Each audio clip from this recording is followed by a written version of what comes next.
Okay, so as I said, as I think I said last time, the purpose of this seminar is really to think about what I see as sort of conceptual tensions and problems within the idea of the posthuman. I've written quite a lot about this topic, obviously since 2014, but I think the more I write about it, in some ways, the more mystified I am about exactly what the purpose of this concept is, what it's doing. So I'm not going to be, setting out, any particular account of the posthuman. But what I want to do, as I said, is to isolate a few problems. And most of those problems, as the title of this talk implies, revolve around what I see as a tension within posthumanism between a drive towards embodying philosophy, particularly opposing various kinds of dualism, mind-body dualism, particularly, and a contrary process of abstraction, which to some extent is in tension with the idea of embodiment. So I haven't got, as I said, I'm going to try and set out the issues as clearly as I can, but I haven't got ready solutions to them, but we can talk about ways through, perhaps. I'm just going to try. So what I'm going to do initially, I'm just wondering if I can, I'm just going to see if I'm going to reduce the sidebar. Yeah. So what I'm going to do initially is just read a passage from Bruce Sterling's cyberpunk novel Schismatrix, which I think is, along with William Gibson's Neuromancer, is something of a classic of the genre. And this takes place, this particular bit of the book, of the novel, takes place quite early in the narrative. Our hero, Lindsay, has been chucked out of his space. It's set in the far future, by the way, when the solar system has been colonized by ostensibly by posthumans. They actually use the term posthuman to describe themselves. The posthumans fall into two camps: the shapers, who are kind of into various forms of genetic engineering and bodily alteration, and the mechanists, who are into various kinds of mechanical, technological enhancement. Anyway, at this point in the novel, our hero, Lindsay, has been chucked out of his space habitat for being a political dissident, and he's ended up somewhere called the Mare Tranquillitatis Circumlunar Peoples Zyabatsu, which is a huge but squalid and somewhat chaotic orbital habitat around the moon, full of various kinds of misfits, political dissidents, including a strange group called the Geisha Bank, who are a kind of double as sort of prostitutes and speculative financiers, as far as I can see. So this particular passage is about the secret owner and controller of the Geisha Bank, Kitsune. And I like it because it's a kind of perverse iteration of the posthuman, but I think it's just very vivid and might help us think about, you know, one way of envisaging, you know, what a kind of technologically altered sort of form of embodiment might involve. So here's the passage. Kitsune's world was the fantastic, seamless realm of high pornography. Lust was ever present, amplified and tireless, broken only by spasms of superhuman intensity. It smothered every other aspect of life as a shriek of feedback might overwhelm an orchestra.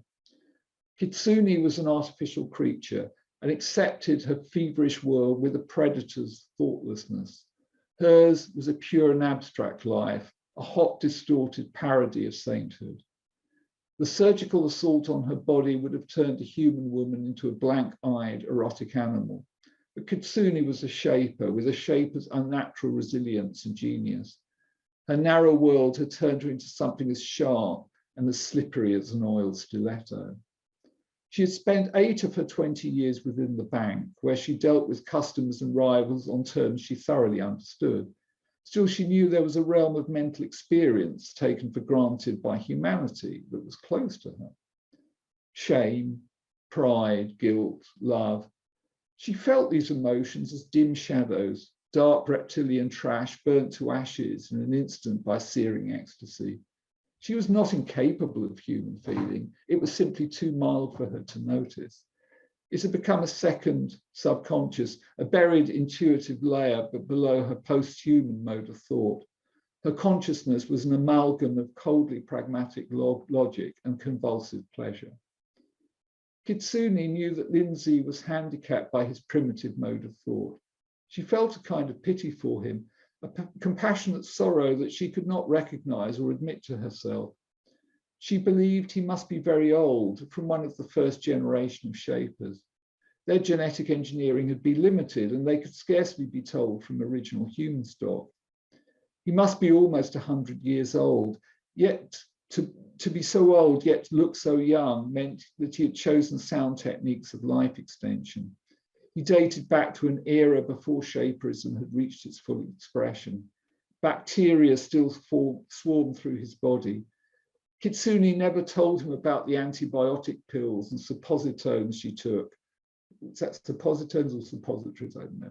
Or the painful antiseptic showers. She didn't want him to know he was contaminating her. She wanted everything between them to be clean. So, okay, so I think one thing to note, and this is going to be true, I guess, of most sort of science fiction, all science fiction avatars of the posthuman, is that they don't exist. I mean, there's no, I'm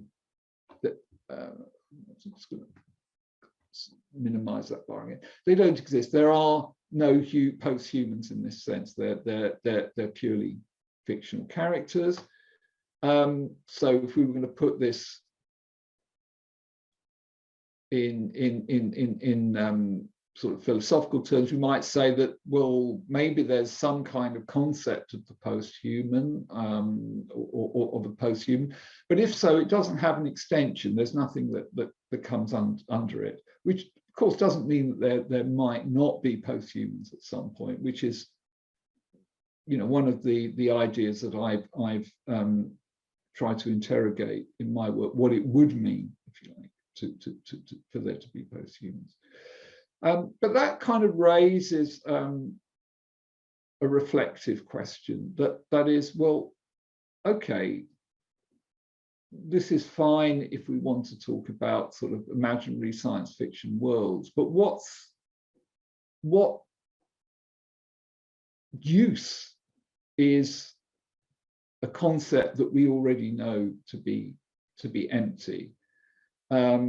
If the idea of the posthuman is of some kind of future iteration of life on Earth that doesn't yet exist, while it might be of some interest in terms of understanding fictional worlds, what sort of wider philosophical value might it be? Well, here's a first thought. Kant, in his three critiques, argued that certain of our concepts don't actually correspond to any kind of empirical state of affairs, but they are nonetheless useful in organizing our thought and practice around the world. So, for example, Kant argued that the idea of the totality of the universe or the cosmos actually is not presentable in experience and actually leads to antinomies. It leads to contradiction. So he argued that the idea of the cosmos as either having a beginning in time or having existed for an eternity are equally contradictory. They're equally insupportable, and therefore we need to recognize that the cosmos is not a phenomenon that we can actually know. It's as he says, an imaginary focus, a way of organizing our beliefs, our knowledge, for example, by trying to look for various hierarchies of regularity or law.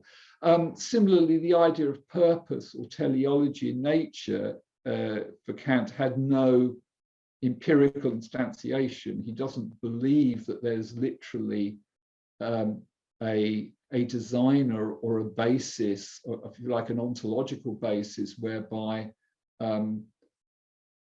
certain natural objects like hearts and lungs and kidneys are bestowed a function. Nonetheless, he argued that we can only do biology, we can only organize our knowledge around about biological nature by treating animals, plants, and their parts as if they had some sort of function.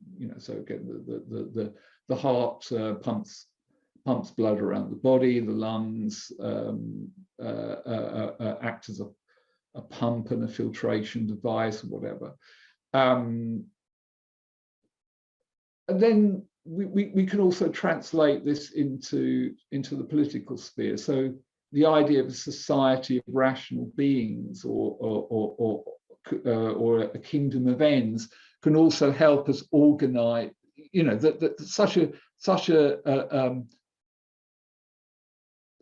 Such an idea may have no empirical realization, but it may help us organize our politics and our morals. I mean, certainly in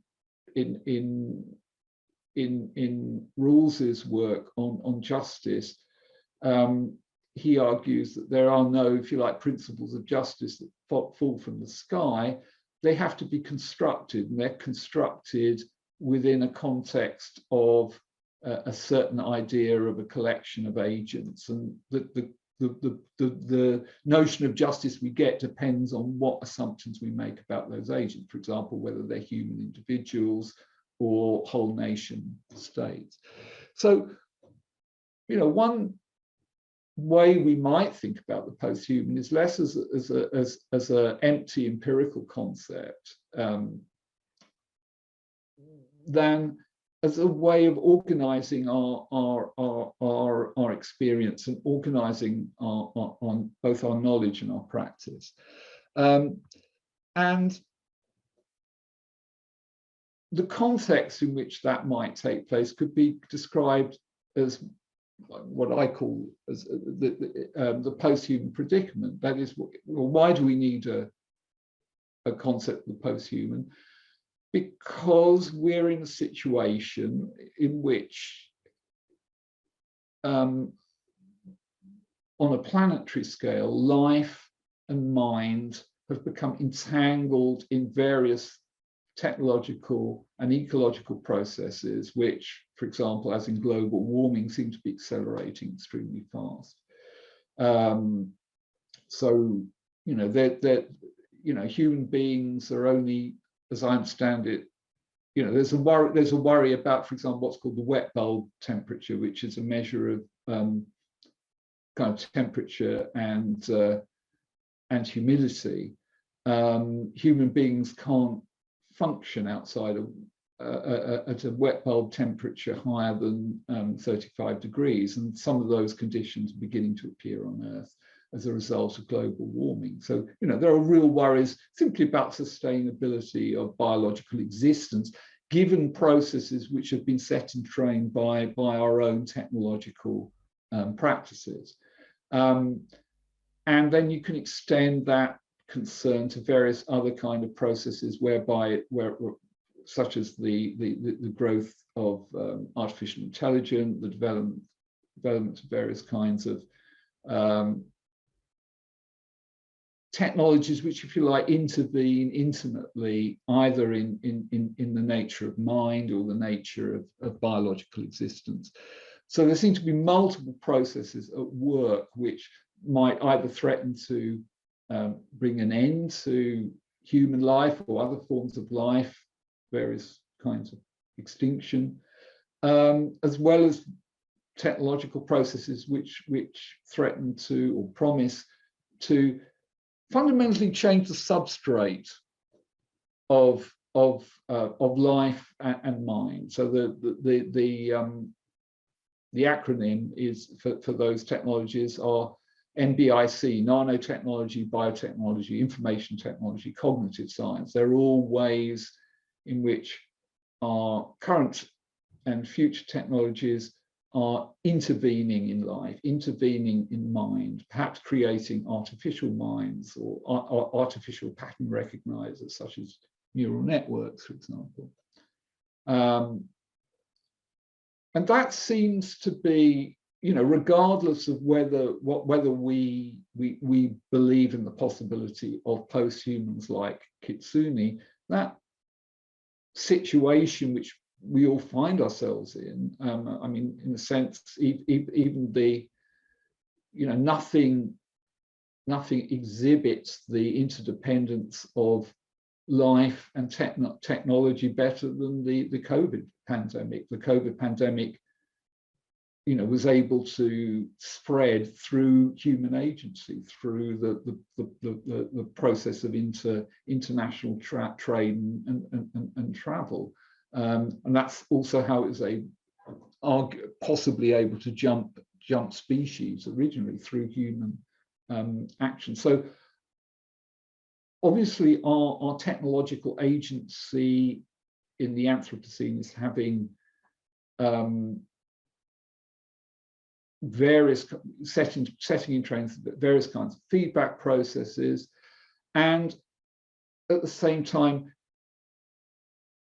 intervening or threatening to intervene in fundamental ways in the physical substrate, both of mind and value. So kind of basic assumption I'm fielding here is that our mental life, even if it's not sort of simply reducible to some sort of physiological or some sort of physical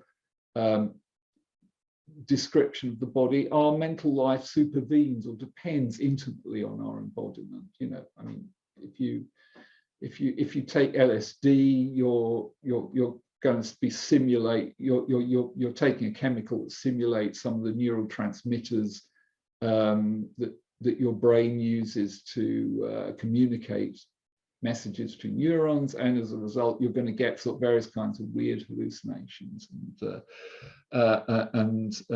cognitive artifacts, or if you just drink alcohol, you know, you get a bit drunk or you euphoric. You know, there are any number of ways in which it's painfully obvious that our mental life depends on our bodily life, and just as profoundly, arguably, our the kinds of values and preferences we can have are also body dependent. You know, at a very basic level, the kinds of states of the world that an organism depends on, which could be said to constitute its ecological values, depend on the constitution of that organism. So aerobic bacteria require oxygen, whereas for anaerobic bacteria, oxygen is a poison. You know, so for one it's ecological value, for one it's an ecological disvalue. So the possibility of changing the substrate of our embodiment also promises fundamental ethical changes as well. Kitsune is perhaps a nice fictional example of how that might go. You know, she doesn't have the same kind of social passions that a more primitive posthuman like Lindsay has. She exists in a kind of state of ecstasy and kind of pragmatic calculation, rather than, whereas compassion and empathy seem, you know, too faint for her to notice. So this suggests that, if nothing else, that the situation of life and mind on the planet are radically contingent in multiple ways. Okay, we have a difference maker in the form of technology, which promises to radically alter bodies and minds. How do we think about the political and empirical import of that change? Well, one way we could do it is to adopt a purely kind of human-centered prudential approach. But I've argued, and I think other posthumanists have also argued, that there's something arbitrary and question-begging about framing these problems in purely human terms, assuming we have, you know, this assumes obviously we have some kind of workable conception of what the human is, which is something that we could come to later. A lot of posthuman theorists would, for example, argue that a lot of the problems that are being generated by technology as a result of, you know, our privileging of human relations, that is, human politics over, for example, wider ecological relations. Also, if we're going to extend this concern into the indeterminate future, it would be question-begging to just assume one point of view, since if it's possible for technological to change to wreak ethical or value change as well as cognitive changes, the point of view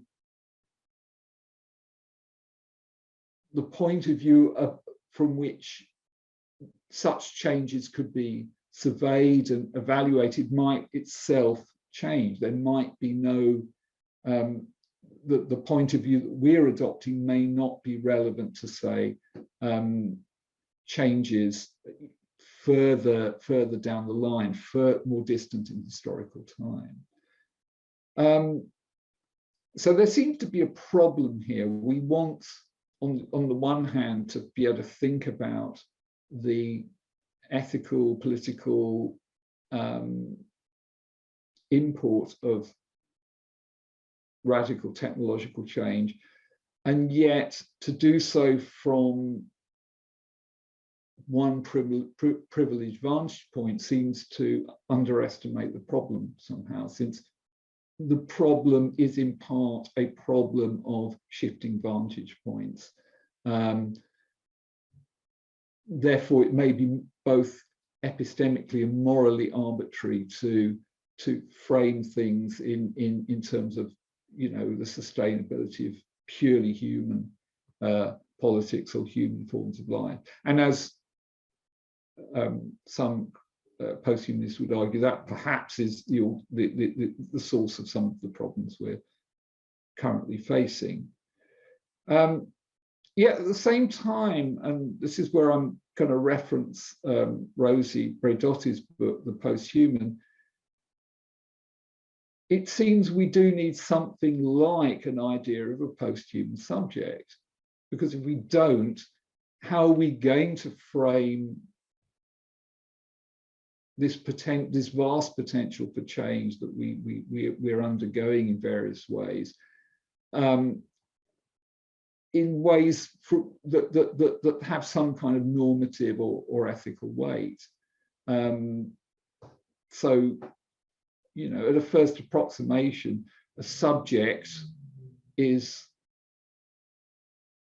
someone to whom someone is a subject of ethical claims, a subject of such that certain things can matter to it, such that certain things can be values or disvalues to it.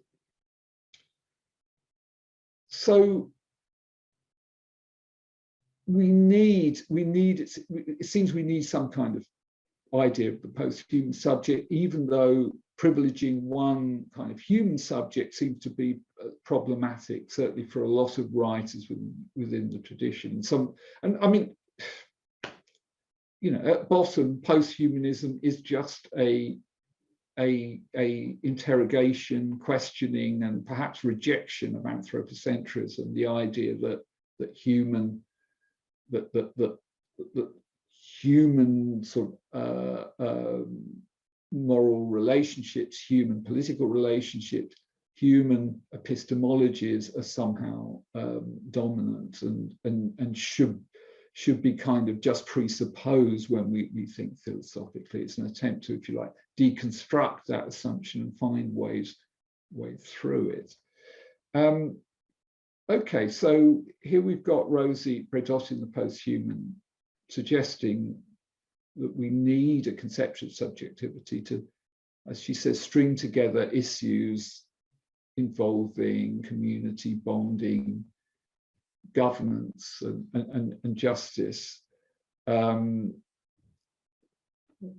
We can't, it seems, do without some idea of subjectivity. But what idea of subjectivity are we going to draw on, if not some idea of the human subject? And by human subject, obviously, I could mean lots of things. There are various versions of the human subject littering philosophy, from sort of Aristotle's rational animal to Kant's autonomous rational moral subject, to Renaissance ideas of the human as, in a sense, having no fixed place in nature. We could go on, but most of them involve some kind of privileging of human rationality and human autonomy, and that's one of the things that a lot of posthumanist writers are trying to get away from. So Braidotti in The Posthuman tries to substitute the idea of a generalized living material system for the human subject. She contrasts this subject with the notion, the Greek idea of the bios, that is of a cultivated, enculturated human citizen, the citizen who might be brought up and guided through various forms of social existence within Aristotle's city-state, to Zoe, which is a much wider notion of animal and non-human life. So she writes that relation. So she thinks of this posthuman subject not as a finite organism, but something more like a process of relating, as a interactive, an open-ended process of forming assemblages, forming associations, forming communities, forming relations, that in a sense can be applied not merely to the human sphere, but to the entirety of human and non-human nature. And if that's right, that might give us a handle on how to think, how to do ethics from a post-human context, because obviously this idea of life is far more generalized, far less speciesist than the idea of the bios as the cultivated human. And interestingly, she develops this idea elsewhere using Deleuze's idea. And I really like this essay, The Ethics of Becoming Imperceptible, from Deleuze and Philosophy. She tries to understand post-human subjectivity as a process of endurance, of persistence, where that persistence may be of any kind of life, any kind of form of self-perpetuating process. So she writes, the subject thus inhabits a time that is the active tense of continuous becoming. It's a process of becoming.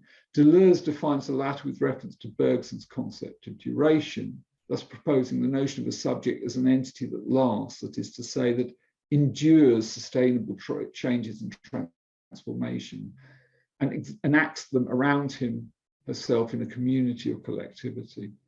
Deleuze, however, disengages the notion of endurance from the metaphysical tradition that associates it to the idea of intuition, essence, that is, of permanence. Deleuze shoots endurance through with spatiotemporal forces and with mobility to a form of transcendental empiricism or an anti-essentialist vitalism. In this perspective, even the earth, Gaia, is posited as a partner in the community which is still to come, to be constructed by subjects who will interact with the earth differently. And as it stands, this is kind of a promising idea. It does suggest ways in which perhaps the notion of the post-human or the post-human subject could, in a sense, be used to construct different forms of community, different ways of being together from the ones that we're familiar with, but without a sort of anthropocentric focus on a particular kind of sort of autonomous, rational subject. And I think, I mean, I don't want to run together different kind of post-human subjects too readily, but I mean, there are obvious affiliations between that idea, for example, and Donna Haraway's idea of the cyborg, which is again not an unchanging self, but again a being that's always in relation, always coupling, searching for various forms of affiliation with other systems and changing in the process, rather than being a kind of stable human subject. And I want to note certain kind of processes which I've described as bracketing that are going on in this passage, which in a sense begin to sheer us towards some notion of abstraction, I think.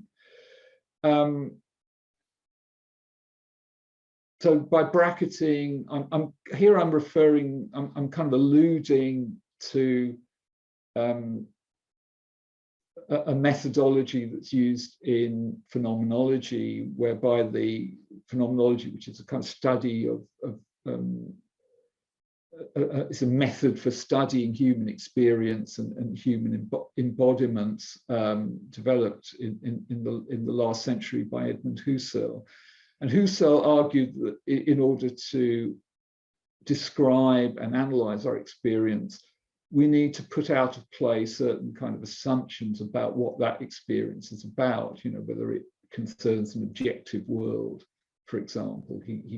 He argues that we need to put in brackets or put under abeyance the natural attitude, the attitude that, that outside experience there is some kind of some kind of mind-independent physical nature. We might get back to that, but when we're describing our experience, all we have to go on is the way objects relate to the temporalized process by which we constitute objects in experience.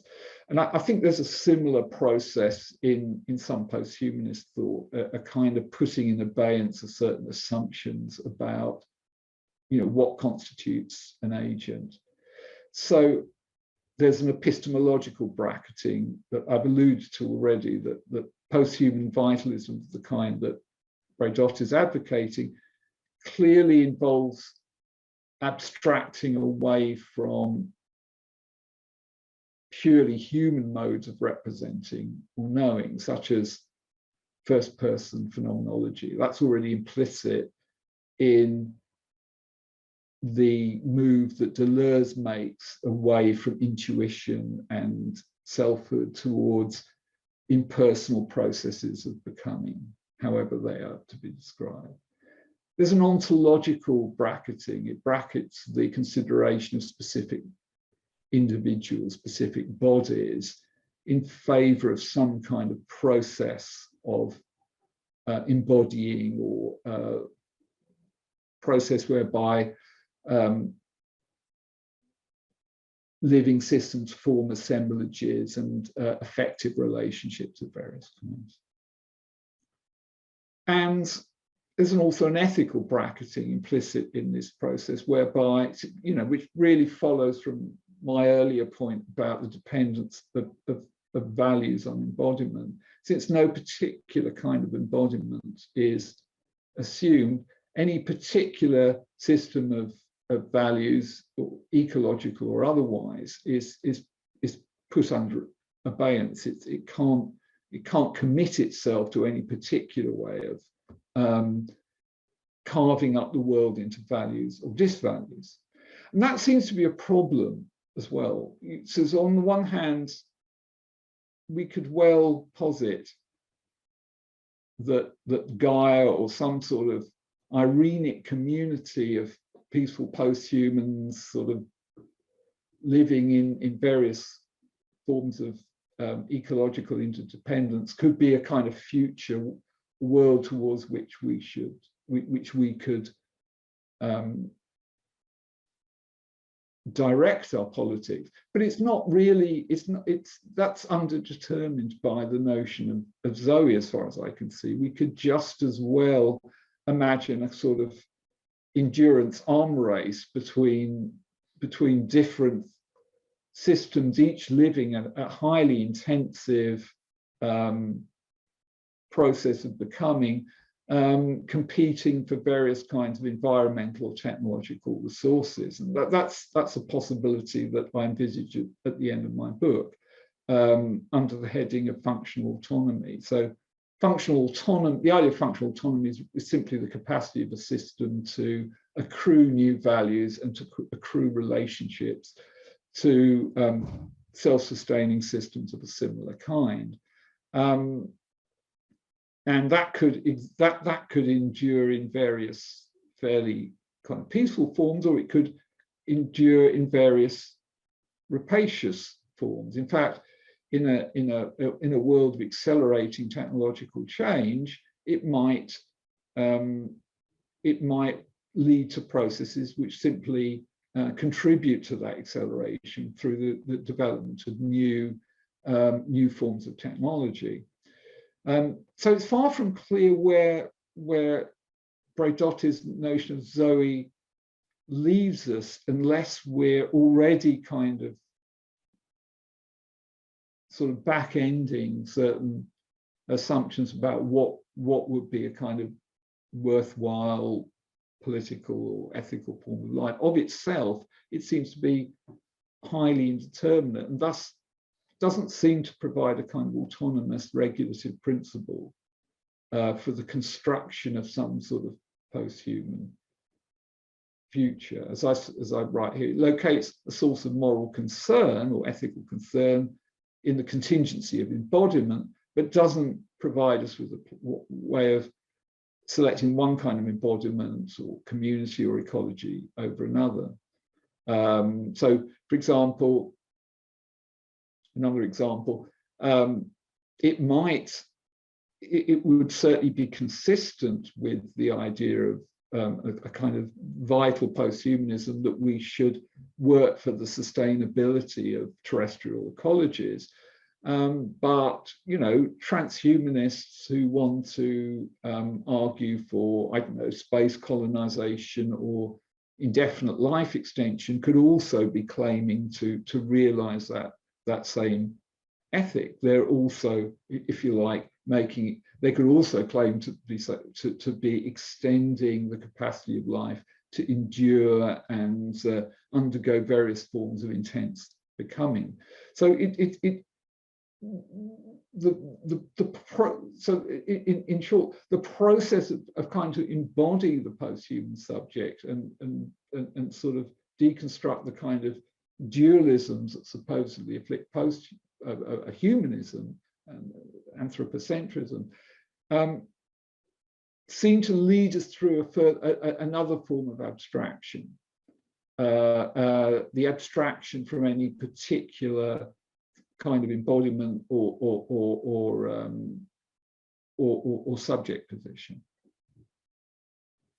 I also want to suggest that process is incomplete at this point. And just to illustrate that, I'm going to play you, shift the debate onto, I guess, the degree with which we as subjects can even understand our subjectivity from a kind of armchair perspective, and hence the degree to which we can generalize from our experience to other forms of life.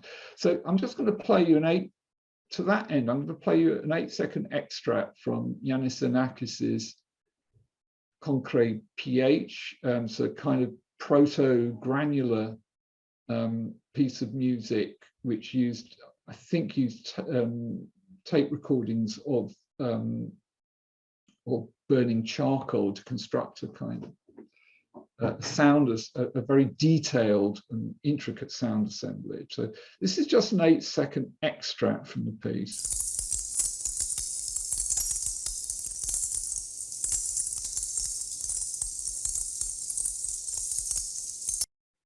Okay, play it again.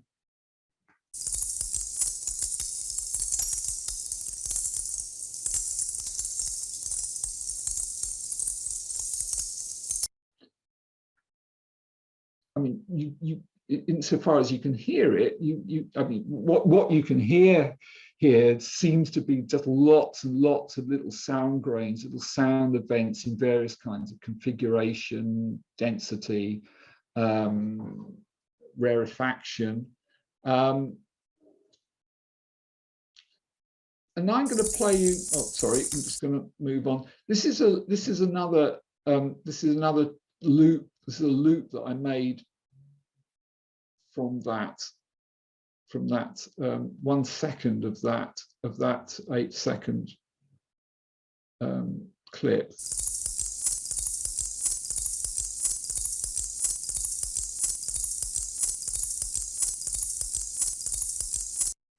So just play the first one, which is just the full 8 seconds.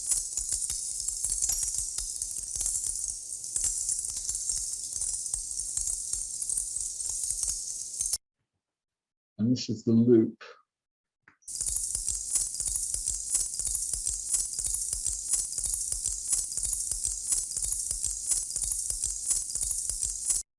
Okay, so what's going on here? Why did I introduce this at this point in the discussion? Well, what I want to suggest is that we can certainly tell the difference, but just at a kind of crude level, between this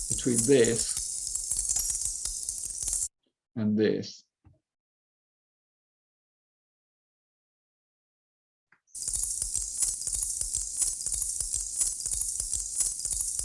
If nothing else, in the loop, there's a continuous pulse every second as the loop repeats, which is absent in the first case.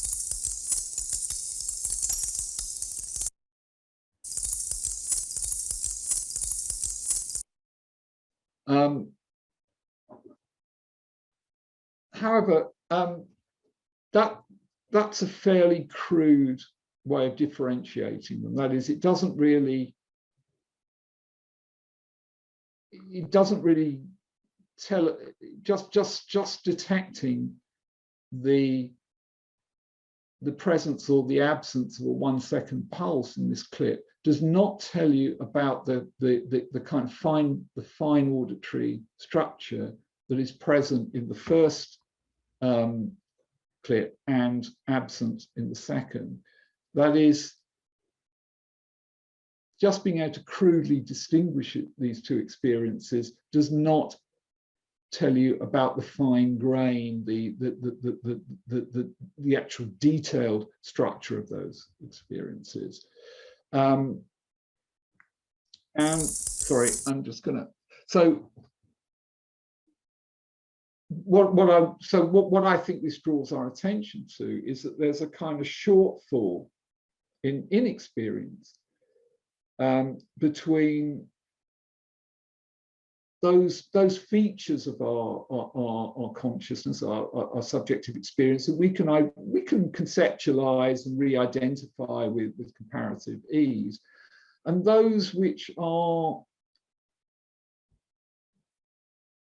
either too fine or in some other way to use the term that I use, like dark, for us to be able to conceptualize easily. That is, there are certain features of our experience which actually elude recognition, elude conceptualization.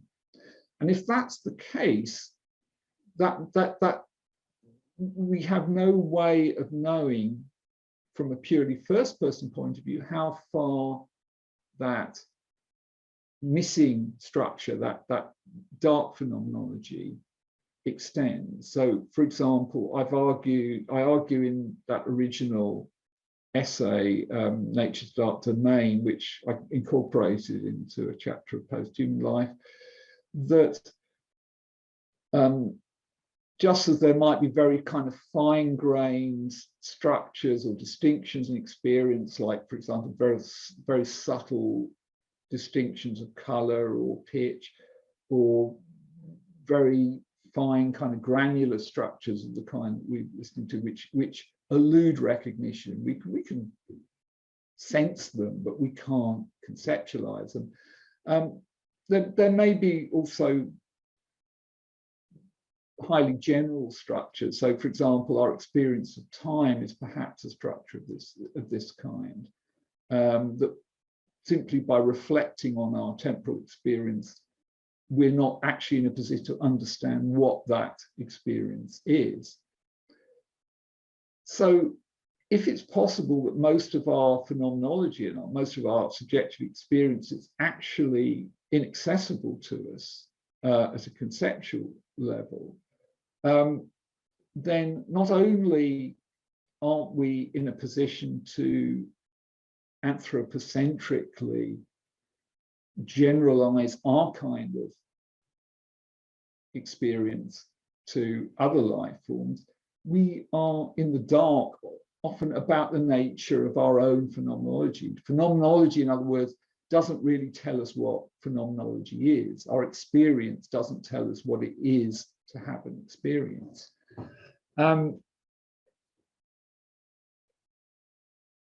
So the idea of dark phenomenology then is a phenomenal state, a state of experience is dark if having it does not provide significant information about it for the creature that has it. Or and Evan Thompson, in a review of the book in which this essay took place, put it quite nicely, that David Roden argues that phenomenology should be retained only as a descriptive empirical method for providing data about experience. The method must be recognized as limited because it cannot penetrate dark phenomena that are not available for introspection or reflective intuition, such as very fine-grained perceptual discriminations of shades of color that cannot be held in memory, or the deep structure of temporal experience. So that's pretty faithful summary of my position. So, but if that's right, then, for example, the kind of claims that Bradotti was making about the ethics of endurance, even allowing the sort of Deleuzian sort of anti-phenomenological precautions, seem problematic. How can we attribute this sort of experience of intensity or joy or temporal duration to non-humans if we don't even understand what they are in our own case?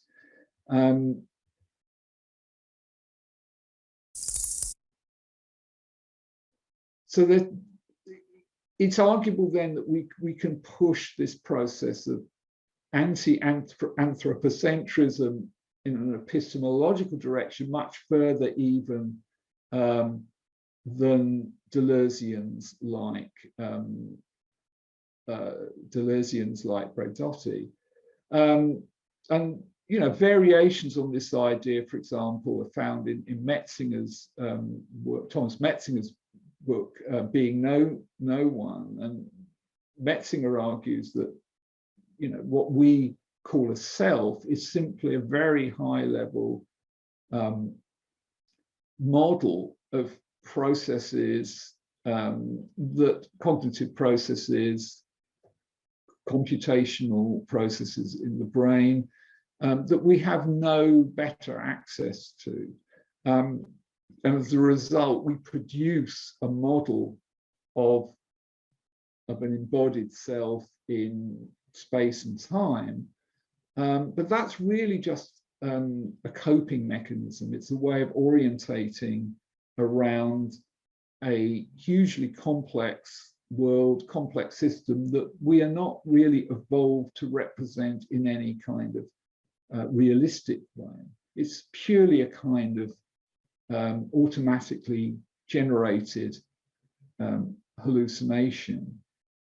So he writes, for many kinds of first-person mental content produced by our own sensory states, this content seems to be cognitively unavailable from the first-person perspective. To put it differently, the phenomenological approach in philosophy of mind, at least with regard to those simple forms of phenomenal content, which I've been talking to with fine discrimination, is condemned to failure.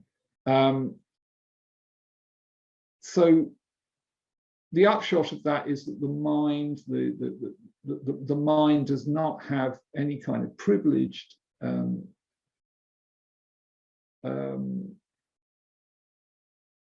privileged access to its own domain, its own nature. It only seems to, as Scott Bakker has already argued, because we're not aware of these processes as actually intervening at all. We seem to look transparently into what the model is about without even realizing that it's the result of the modeling processes. And Bakker writes in his blog post on Dan Zahavi, Such blind spots are an inevitable byproduct of the radical neurophysiological limits on our brain's ability to cognize its own structure and dynamics. Thus, blind brain theory, the empirical thesis that we're natural in such a way that we cannot cognize ourselves as natural, that we're natural in such a way that we cannot cognize ourselves as natural, and so cognize ourselves as otherwise. We think of ourselves as supernatural because we're incapable of directly understanding or modeling ourselves at any kind of fine grain. We instead have to make do with a kind of phenomenological hallucination of a self in the world. And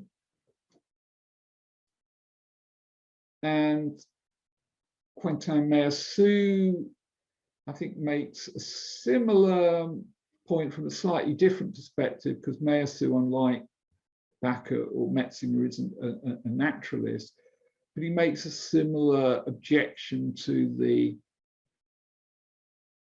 idea of the subject as an intensive process of the kind of basic kind of critical posthumanist trope of the subject of process of intense becoming and affiliation. In his essay, Iteration, Reiteration, Repetition.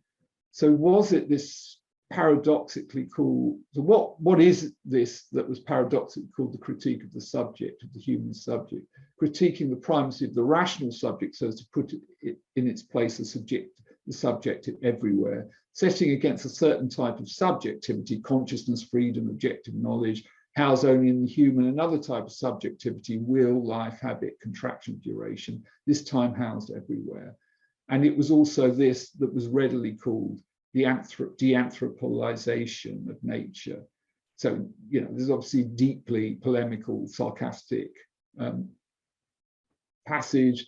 Meillassoux is arguing that actually thinkers like Deleuze, like Breddotti, by generalizing the idea of duration and intensity and the kind of contraction of duration into moments of intensity, into all life, or even all being, are actually simply doing what they accuse humanists of doing, that is applying human spectacles, which we have reason to believe are extremely limited and extremely untrustworthy to the whole of nature. I mean, if we don't even know what our experience is, if we don't know what it is to be an embodied subject, how can we generalize this ontologically? And so there seems to be, so it seems that while there are kind of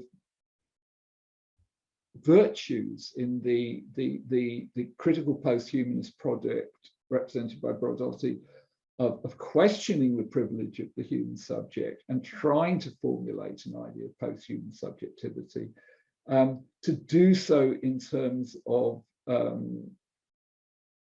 a kind of generalization of, if you like, living processes,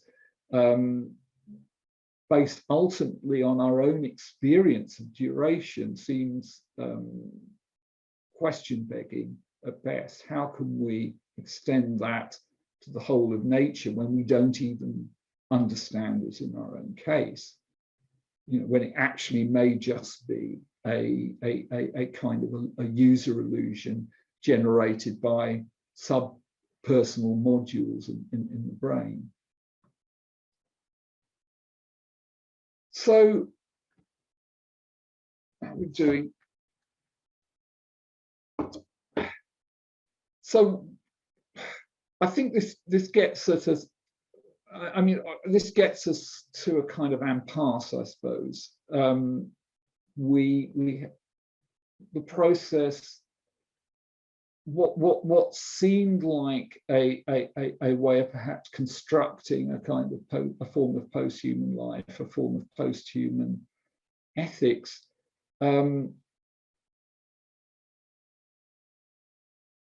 could be both underdetermining in its ethical import, because it doesn't provide a principle of selection whereby we can evaluate one posthuman option over another, but also maybe epistemologically incomplete because it fails to push the anthropocentric epistemology that's exemplified in, for example, in Deleuze far enough, that once we push it far enough, actually we don't have any basis to generalize about life purely on the basis of our own phenomenological experience. And that's one of the problems that I kind of had to tackle when I was thinking about a different kind of posthumanism, speculative posthumanism, which in a sense starts from a different prospectus. So the prospectus I was considering originally was, I guess, primarily ethics-led or politics-led. How given the posthuman predicament, do we arrive at a way of kind of evaluating and thinking about various routes through possible posthuman futures? With speculative posthumanism, I was kind of going back to the original question, I suppose, raised by sort of fictional examples like that of Kitsune in Schismatics. What does it mean for something to be posthuman anyway? What is, if you like, the demarcation? How do we make the demarcation between the human and the posthuman? What sort of assumptions must we bring to bear there? I mean, the first approximation, very simply, speculative posthumanism just says that there could be posthumans, or put somewhat more formally, wide descendants of current humans could cease to be human by virtue of a history of technical alteration. And by wide descendant, I just mean that I'm not privileging biological descent. So it could be biological descent, it could be some kind of technological descent from various artifacts, it could be a combination of the two, as is the case of someone like Kitsune, who is both a biological descendant, but also, in a way, a kind of artifact. So this is a kind of slightly more tight formulation of the same idea. That a white human is an assemblage with both narrowly human and narrowly non-human parts, domesticated animals, technologies, etc. An entity is a white human descendant if it is the result of a technically mediated process caused by a white human descendant. That's the kind of recursive part of the definition, or caused by a part of the white human. By the white human, I simply mean the socio-technical system that we, if you like, have erected around us as a sort of envelope, which includes us, but also includes various other things such as buildings, technologies, domesticated animals, etc. So this gives us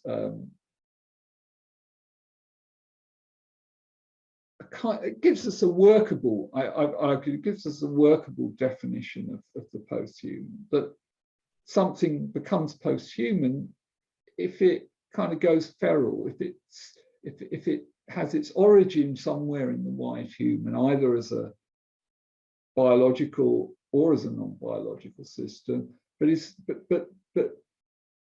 is subsequently able to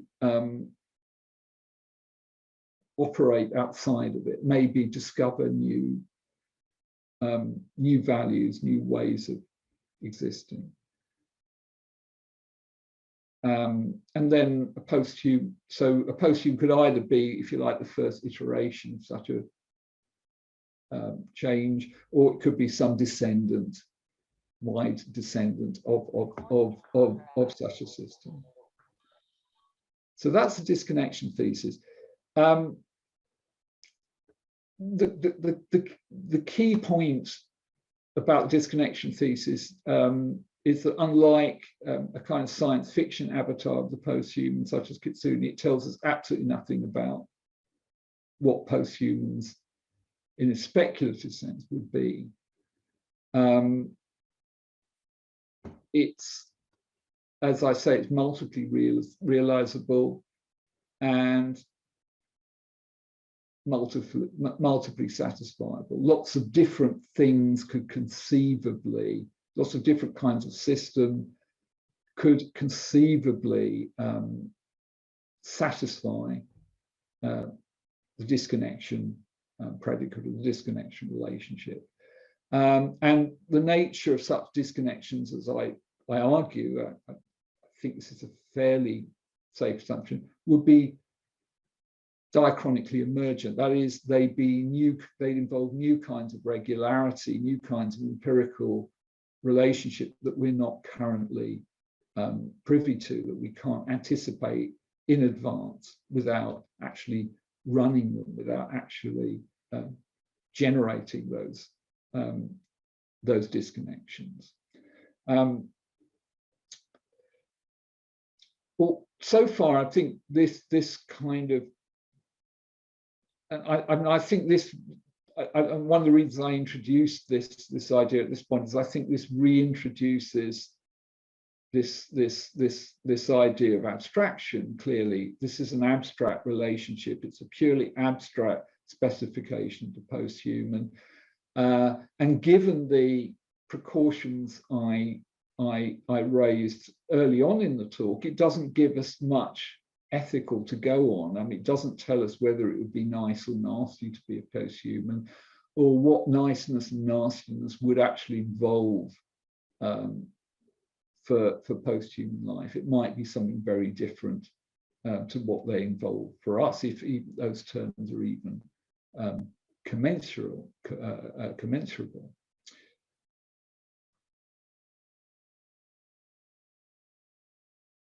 And that gives rise to a number of, if you like, replicates these same epistemological problems, since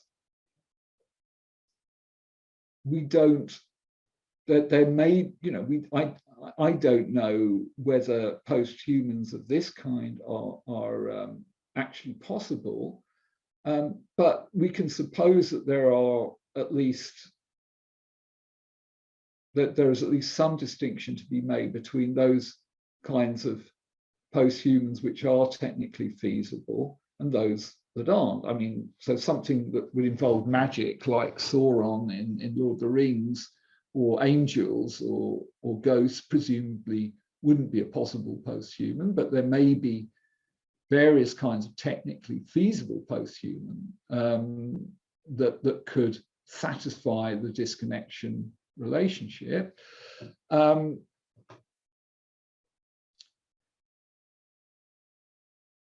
problem is, simply by interrogating the disconnection thesis, we can't tell what they are. Now, rather in a similar way to Braidotti, I've argued that we can, if you like, impose filters on that space, if you like, sort of pick out certain regions as perhaps more plausible or philosophically tractable for us. But to do that, we need to make a priori assumptions. We need to do something similar to what Braidotti was doing, in fact, in her notion of Zoe as kind of this posthuman vitalist conception of agency. So, in fact, one attempt on my part to do that was to develop what I call a psychology-free condition of agency. That is an account of agency which requires no assumptions, if you like, about the internal functioning of the agent beyond the fact that it has certain self-sustaining capacities. So, you know, we don't have to, if we're working with this minimal psychology-free conception of agency, we don't need to suppose that, I don't know, that an agent has to speak a language or even has to have some kind of rich repertoire of mental representations of its world. All we need to assume is that it's some complex self-sustaining system, and that it needs to keep the various interlacing processes, for example, fluid transport, heat regulation, within certain parameters, if that system is to exist. And within that framework, we can certainly produce a very minimal notion of value. And a value is anything which is required for one of the functions on which such a system depends to be maintained or to incur. So whenever such a system has a function or produces a function, they enlist a value. So if you have a system capable of generating new functions, it enlists new values, and it can also accrue functions. It can acquire functions from elsewhere, for example, by forming assemblages with other systems. So, for example, if I go to work in a library and I get paid for that work, then stacking books becomes a function. I mean, stacking books is a function for the library system, but it also becomes a function for me because I benefit from being able to subserve that function. So from that idea, we get the notion of a functionally autonomous system, which is any self-maintaining system that can enlist values and accrue functions, accrue new functions.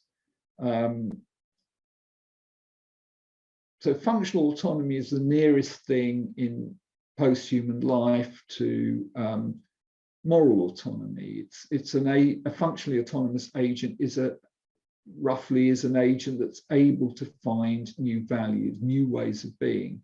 And that's, if you like, a minimal assumption about what could satisfy the disconnection relation. And it's in its own way, it's just as minimal and as general as the notion of Zoe, I think, except that it perhaps makes fewer assumptions about if you like, the kind of ethical valence of such systems. It doesn't assume that such systems would have to have a particular idea of a particular experience of temporality, for example, or a particular experience of intensity. You know, they could, in fact, they could even be a kind of zombie if we follow this specification. So we don't even have to assume that posthumans would be conscious in order to satisfy these conditions of agency.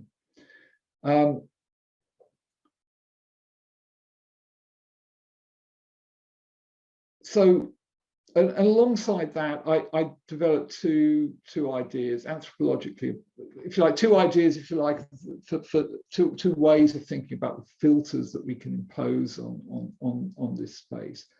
A bounded posthumanism, which, in a sense, conceives posthuman agents in as a particular set, particular as having particular kind of capacities. So one way of bounding posthumans might be to argue that posthumans have to have some kind of capacity for propositional thought and reciprocal recognition in sort of, I don't know, Hegelian terms. I don't know. They might, they might need to be able to, if you like, compare beliefs, compare representations through the use of language, as Donald Davidson has argued, or as people like Robert Brandon have argued. So that would actually narrow down our conception of the post-human in ways that might render thinking about possible post-human communities much more tractable than is the case on other conceptions. I mean, perhaps the idea of a vital, perhaps of sort of vital posthumanism is also another version of bounded posthumanism, although it's perhaps more permissive in terms of what it can actually apply to. And then there's an anthropologically unbound posthumanism, which doesn't draw from human life any kind of constraints on subjective agency that we can know a priori. And that, in that case, the scope for posthuman possibility from where we are remains entirely open and can only be settled empirically or technologically.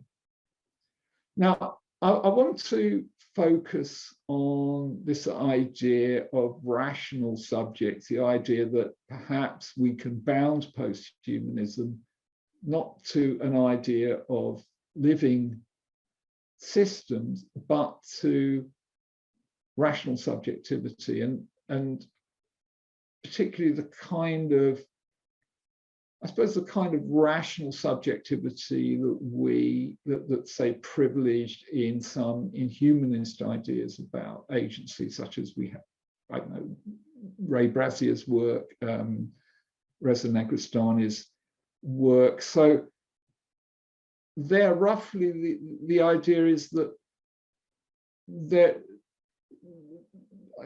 I think such thinkers want to certainly privilege an idea of rational subjectivity without being privileged to without privileging a particular notion of embodiment or a particular idea of selfhood or phenomenological life. So in some sense, it's the obverse of Braidotti's suggestion that we start off with a kind of rich idea of duration and temporality and selfhood, the kind that Meillassoux was criticizing, and says go the other way, back to the idea of a rational subject that's actually subtracted from which we subtract any kind of determinants of selfhood or embodiment. So we make all we assume about such subjects is that they are, if you like, responsive to norms of reason, that they are able to reflect upon their own or each other's life, that they're capable of some kind of conceptual thinking, perhaps some kind of propositional thought. So that, as previously said, they're able to compare and contrast their representation of the world to that of their neighbours, as Davidson has suggested when he talks about triangulation as a way of, if you like, comparing beliefs, desires, or whatever within a speech community. So maybe, as I said, this provides an alternative, bounded but inhumanist model of the post-human, which could provide some kind of requisite, some of the kind of ethical political coordination that seems to be lacking so far. So far we seem to have a highly speculative conception of the post-human, but once we try to think about the scope of post-human possibility in a post-humanist way, we seem to lose a handle on any kind of process of construction whereby we can imagine, select, and plan some kind of post-human future. And I think, you know, certainly there's a lot of interesting work being done with this notion, not only in, you know, for example, in xenofeminism, say. But I think there are problems with it. I think there are problems with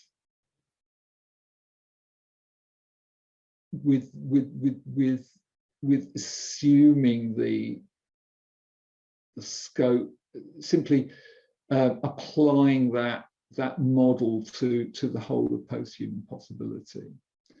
And I think this can be illustrated with a response that Ray Brassier makes to Metzinger's idea of the phenomenal self model, the idea that our selfhood is, if you like, a transparent representation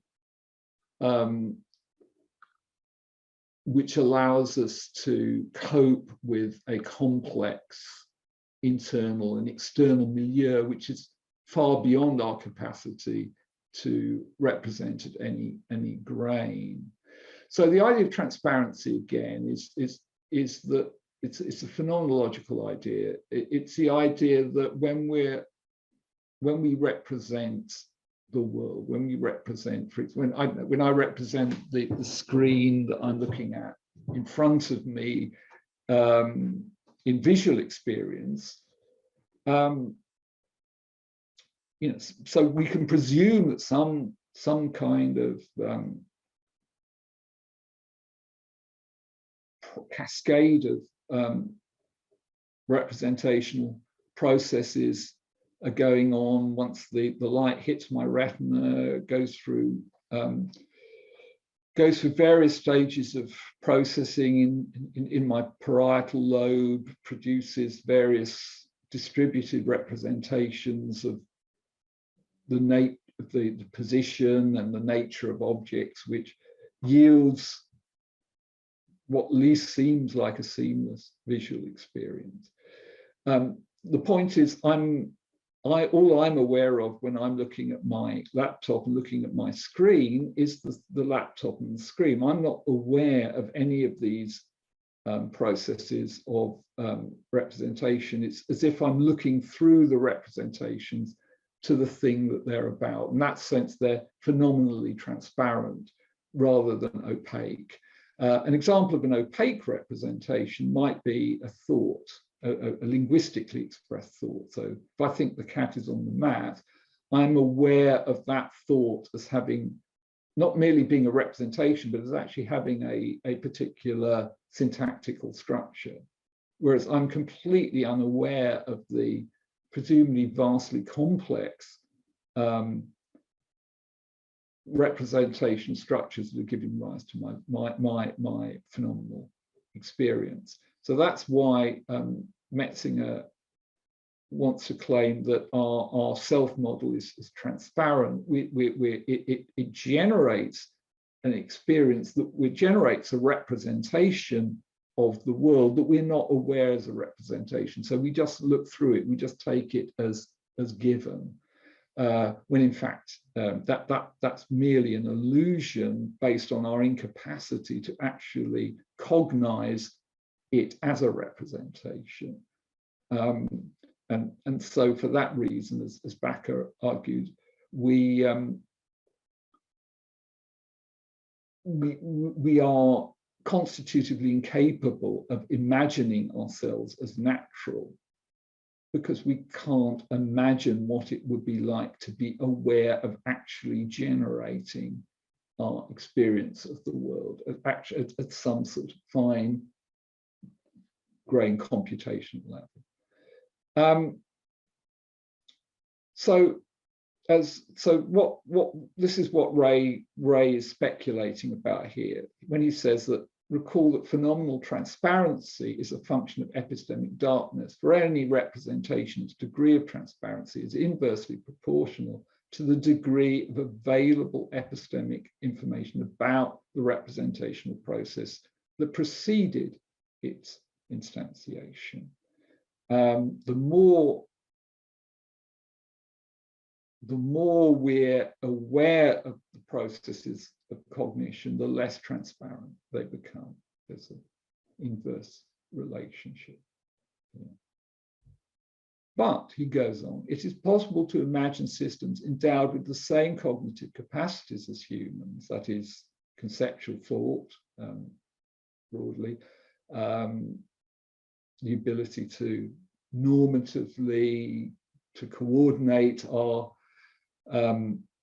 actions and our ideas and statements within the space of reasons, but for whom the transparency constraints specified as pertaining to the phenomenal self model, the PSF, would not obtain.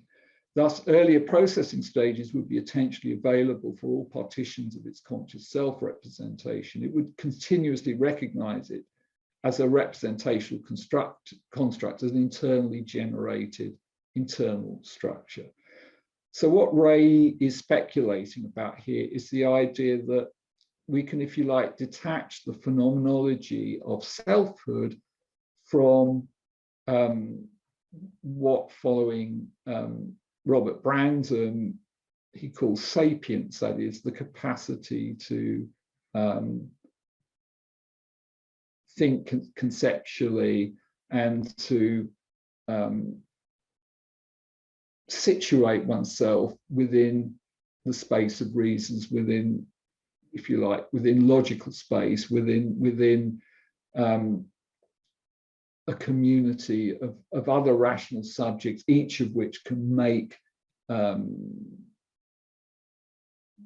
avowals of belief, desire, whatever, all the reports that we associate with our sort of folk conception of mind, with our sort of folk psychological idea of ourselves as believers, desirers, as rational subjects, able to interrogate their reasons and others' reasons for acting. So he wants, if you like, to cream off the temporal phenomenological experience that we associate with being human from the idea of a rational subject in the space of reasons, which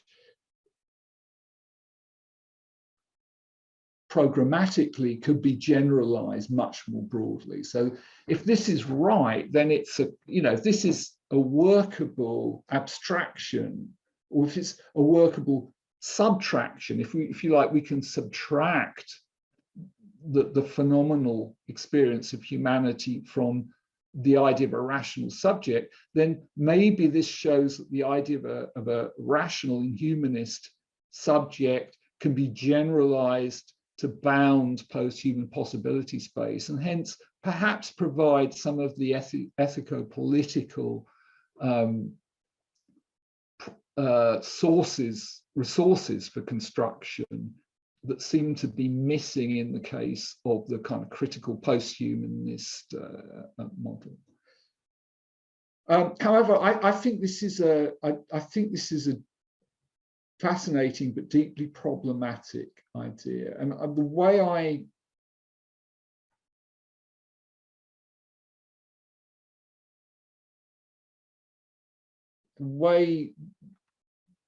way I do that is by considering what it would be to have such an excellent self-model. That is, to have a self-model which doesn't merely, if you like, smooth over all the messy kind of cognitive processing that gives rise to various forms of experience, but actually represents those processes in a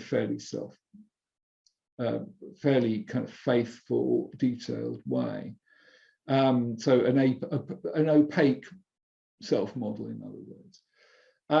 So I want to consider what I call a hyperplastic agent.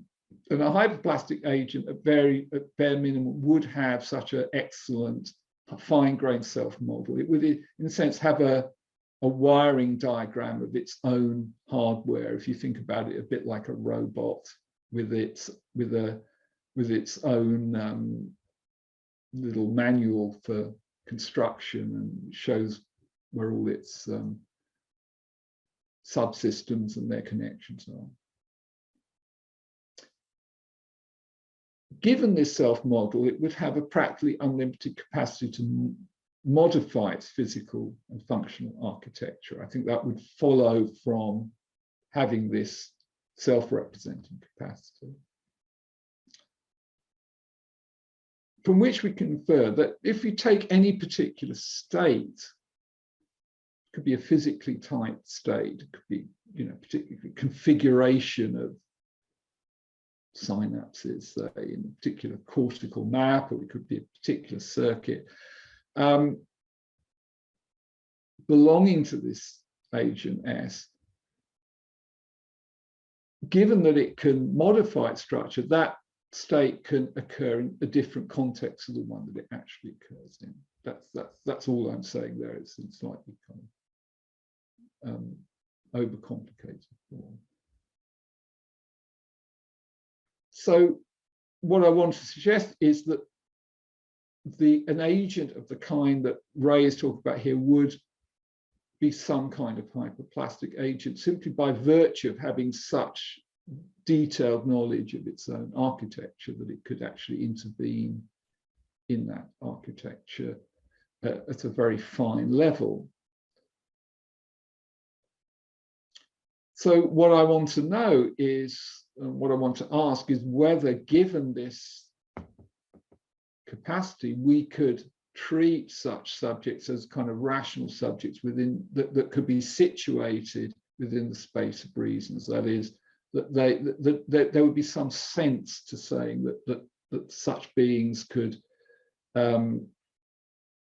adhere to various kinds of normative practice, such as making inferences about from statements or states of affairs, or interrogating the internal rationality of various kinds of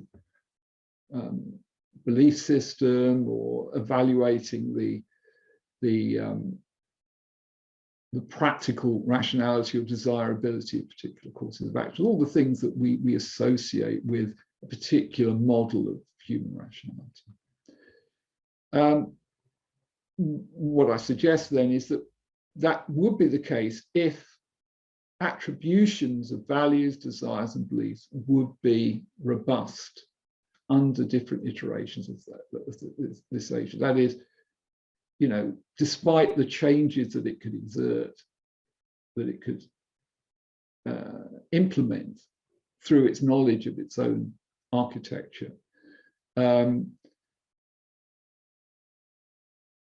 there would be some sense to thinking of such a creature as adhering to certain beliefs or certain statements, adhering to certain desires or values. And that's what I want to consider. So just to take an example, seems like a fairly clear maxim of desire that we might want to attribute to such a being.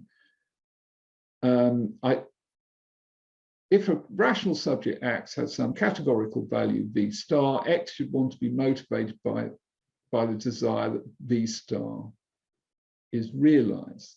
By categorical value, I mean a value which gives a subject a reason to live, rather than being a purely instrumental value. It forms, if you like, the core of its self-conception, or its conception of the good life. Steve Omohundro, in an article on robo-ethics, has argued that that's precisely what we would expect of any robot, any artificial intelligence that had an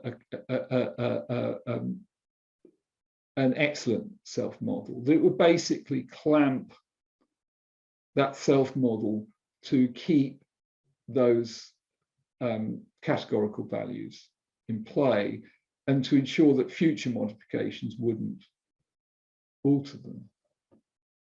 So I don't know, if it wants to if you have a system whose idea of the good life is counting blades of grass, it will clamp itself to make sure that any changes it makes won't sort of change that categorical value. Now, I think this is problematic because it seems plausible that whatever kind of representation is going on, either in natural or artificial systems, is deeply holistic.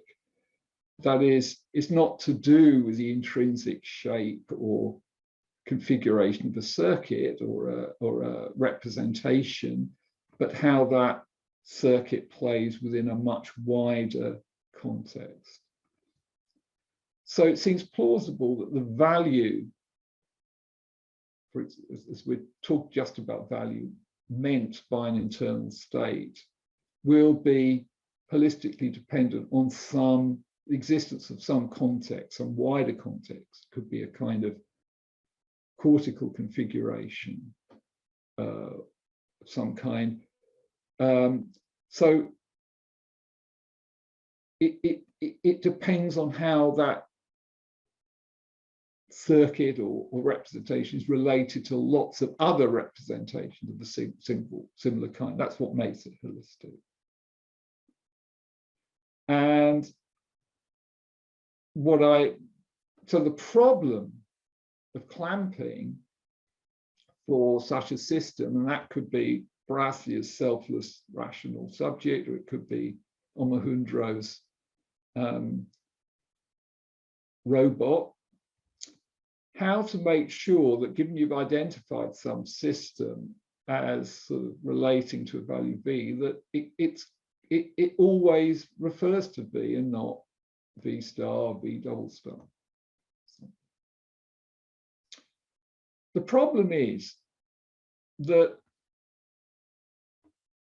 even if, for example, you'd isolate, and here you're considering systems which are highly flexible, hyper flexible. Suppose you find such a, you zero in on some context or set of contexts which seem to ensure that S means V rather than V star or V double star. This state plus its context is still just another system state. It's still a state of fundamentally the same kind that we've already been considering. And yet a hyperplastic entity is always able to, given any such state, it's always able to insert such a state within a different wider context. So the problem then is, well, perhaps it finds another context, another wider context, which seems to stabilize S plus C or S as meaning V. But then the problem is that wider context is still another system, another assemblage of the same kind. So the problem, in a sense, is never solvable. You always find, for a sufficiently flexible entity, it's always possible that some tweak, some change it exerts itself could actually change its fundamental kind of value orientation. There's never any point in which you get the totality of all context, because whatever context you realize, it could always alter and iterate that into another context. So here's a preliminary conclusion. A hyperplastic machine will always, or agent, will always be in a position to modify any configuration that it finds itself in, for good or ill. So this problem, the problem of clamping, will be replicated for any combination of states that that the machine could select within its configuration space, since each of these states will have to be repeatable in yet other states, other contexts. So the answer to the question, what are the contexts in which S means V, yields a list of states for which the same problem always arises. So the problem has no solution in a form that could be used to clamp its states in line with the maxim of rational desire. It doesn't seem like it's a solvable problem for such a state, for such a flexible system. And that seems to apply to both to Brassia's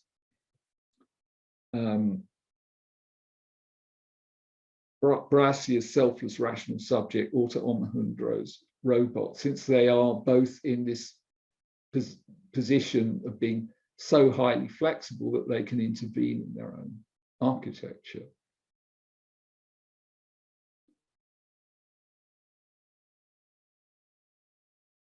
So if it couldn't assure itself that its value commitments would be robust under different iterations, it wouldn't be the kind of system that could actually, for which such norms would be applicable. It simply wouldn't be an appropriate, another way of saying this is that it wouldn't be an appropriate way either for this system to understand itself or for us to understand it. And unfortunately, that seems to apply not merely to its kind of categorical value commitments, but also to its beliefs. Because if beliefs, as we've said, if our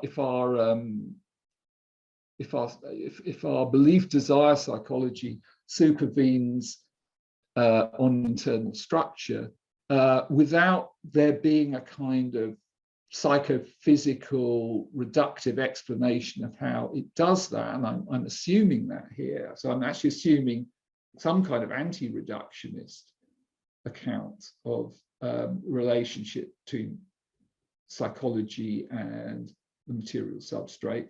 Now, there's no way that simply by attending to its wiring diagram that such a being could assure that its beliefs will remain the same in the future.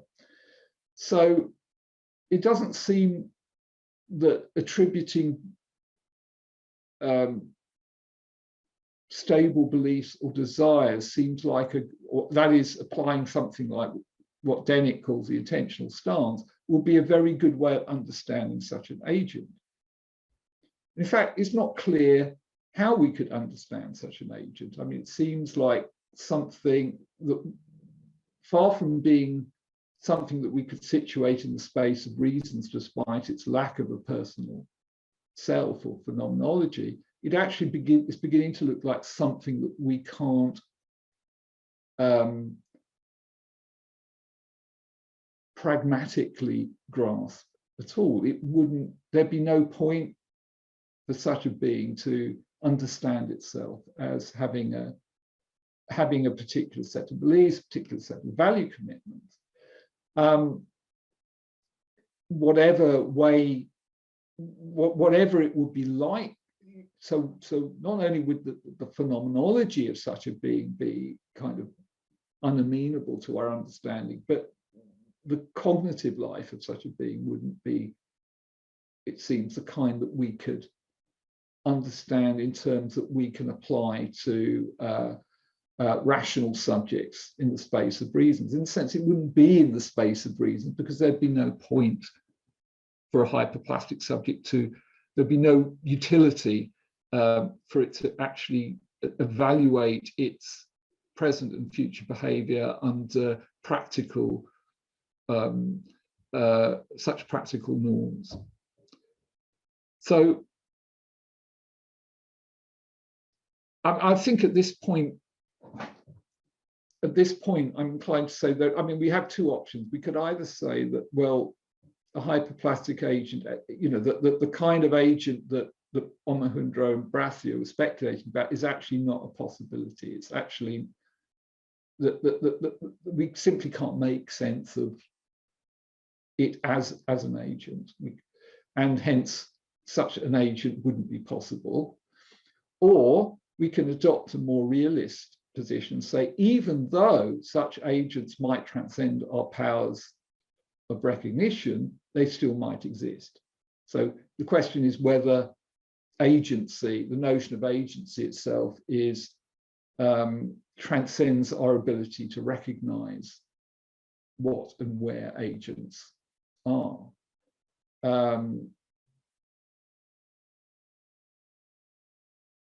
Is it a kind of verification transcendent concept? If it isn't a verification transcendent concept, at least it makes sense to talk about there being agents that we couldn't recognize as agents. And arguably that's the least anthropocentric position. If we're actually being a rigorous posthumanist in an epistemological sense, that seems to be where we ought to go, because it simply on the assumption that it's presumptive to assume that all agents have to conform to a particular kind of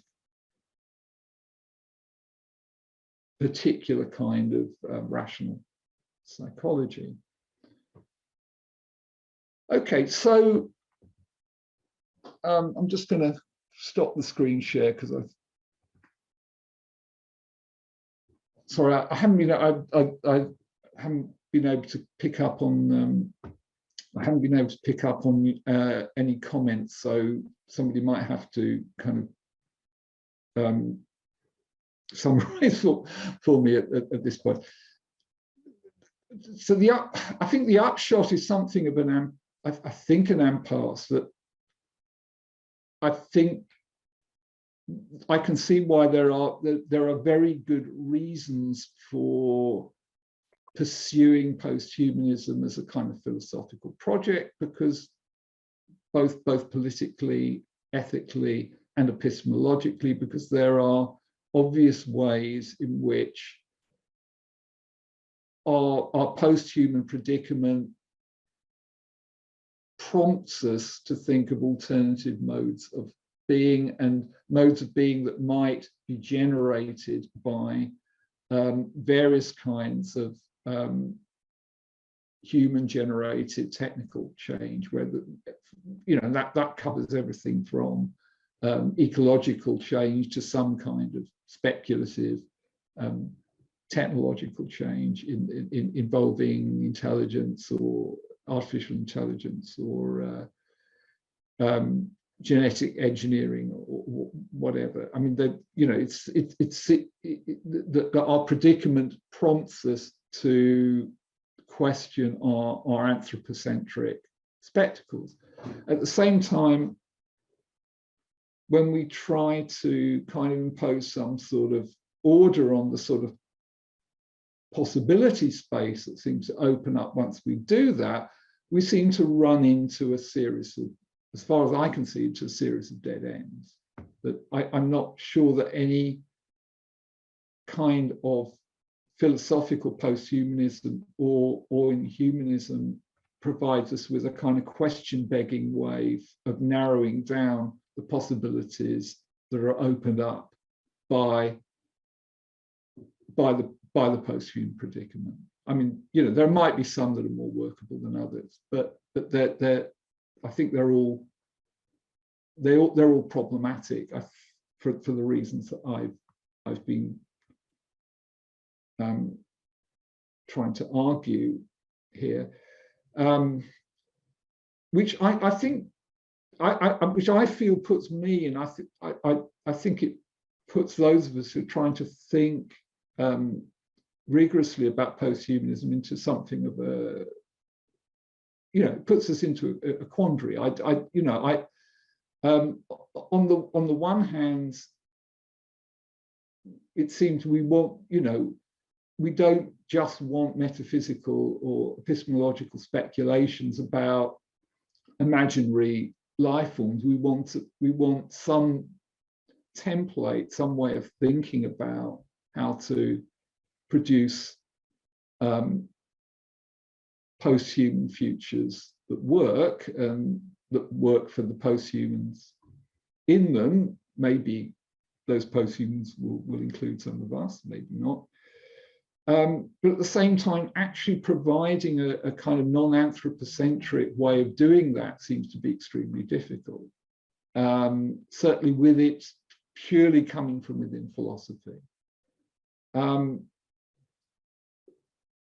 know, one way through that I've kind of considered, that I kind of flag at the end of my book, and I've been trying to sketch out in various publications since, is to think about this as much less as a philosophical process, and much more akin to a process of mapping or making. That is, well, maybe kind of going back to the disconnection thesis, the only way of understanding what it's like to be posthuman is to actually, in a sense, construct a particular kind of posthumanity, or construct a particular itinerary. And that may take imaginative forms, it may take technical forms, it may take various kinds of aesthetic forms. So in which case the process of thinking the posthuman becomes much less a matter of philosophical speculation, much more a process of aesthetic creation, of production, which is one of the reasons I've kind of veered off into fiction writing in books like Snuff Memories. You know, that instead of trying to kind of conceptualize or map out the posthuman future, I'm trying to think of it as a kind of iterative process of desiring and differentiation. And I think, you know, coming back to, you know, I mean, I guess that is a point where there's still some residual contact between the way I'm thinking about the posthuman and, say, Braidotti's idea of a sort of intensive kind of becoming. Because it seems that the very act of even trying to think this is itself already kind of opening up a space of possible difference. It's already, in a sense, generating the possibility of something different that we don't yet understand. I mean, in a sense, there's a kind of xenophilic desire implicit in the very idea of thinking the posthuman that we can only actualize through the process of actually mapping out possible posthuman states. So in a sense, this is where I'm kind of throwing it open to you guys, because especially those of you who are artists or writers who are trying to think through this process of differentiation in various kinds of media, whether it's sculpture, whether it's fiction, whether it's music. That my hunch is that's one way in which we can actually make the posthuman constructible as a kind of path through the future, through actually creating situated forms of posthuman existence, various situated life forms. And it's at this point, I think I'm kind of rambling incoherently, so I'm going to stop, since I've gone well beyond the 1.5 hours that I'd actually set myself. So maybe at this point we could stop and just throw things open to questions and discussion.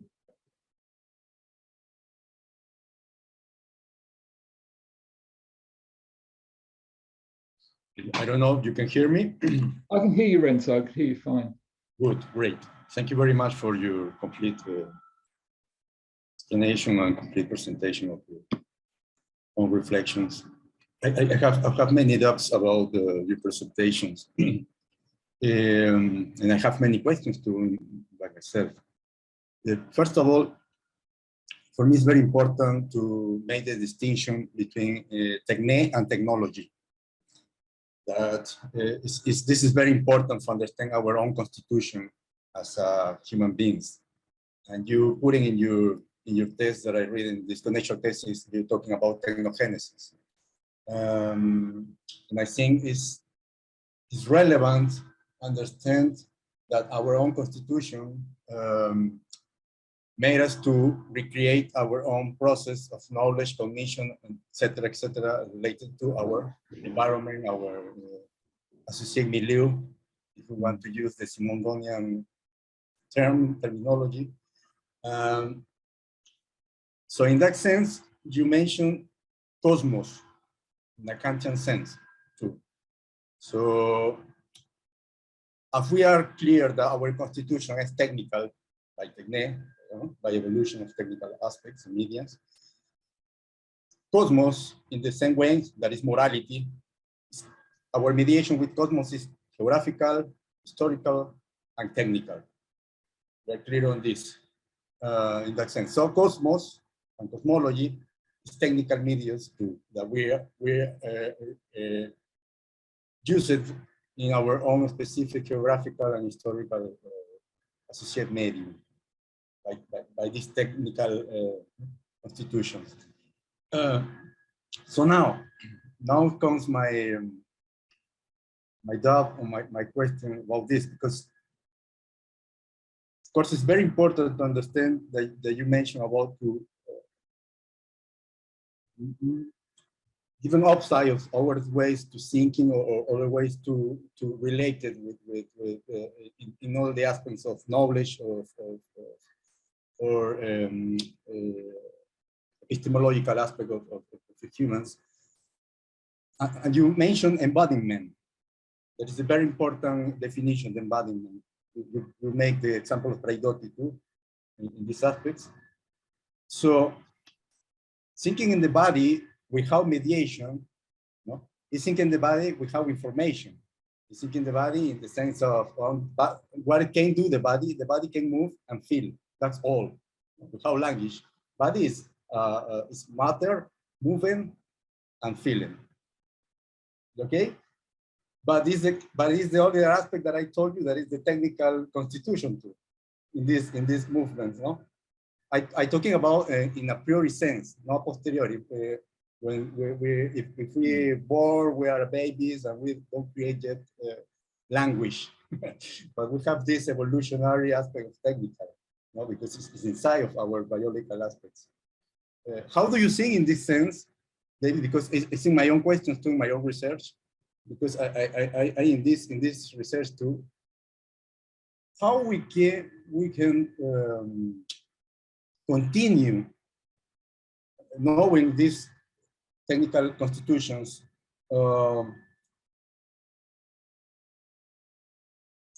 create this new aspect that you mentioned in all the presentation of knowledge or thinking environment, with this mediation in the middle, with this mediation that is historical, that is biological, that is geographical and cosmological, taking account cosmological is technical too. How do you see this? Because it's very it's a very important aspect as a human beings and ecological too, in the planetary thinking way, in these aspects. This is my question that I was thinking while I listened to you. And thank you very much, David, for this open discussion. Thanks, Renzo. I think, see, I can see that there's, I hope I've understood your question. I can see that there's a way in which, technology is kind of intimately involved in our kind of embodied life. I mean, and always has been. I mean, we couldn't. So, for example, we couldn't live in something like a state if it weren't for various kinds of archival technology for recording, you know, laws or keeping accounts. You know, so we, you know, there are various kinds of thought process that we couldn't go through without some kind of technical support. So I you know, just the simple example of doing a long division. Okay, I need, you know, so I kind of accept the, you know, I'm quite happy to concede the sort of the Andy Clark's idea that, you know, that our minds extend often to our built environments. You know,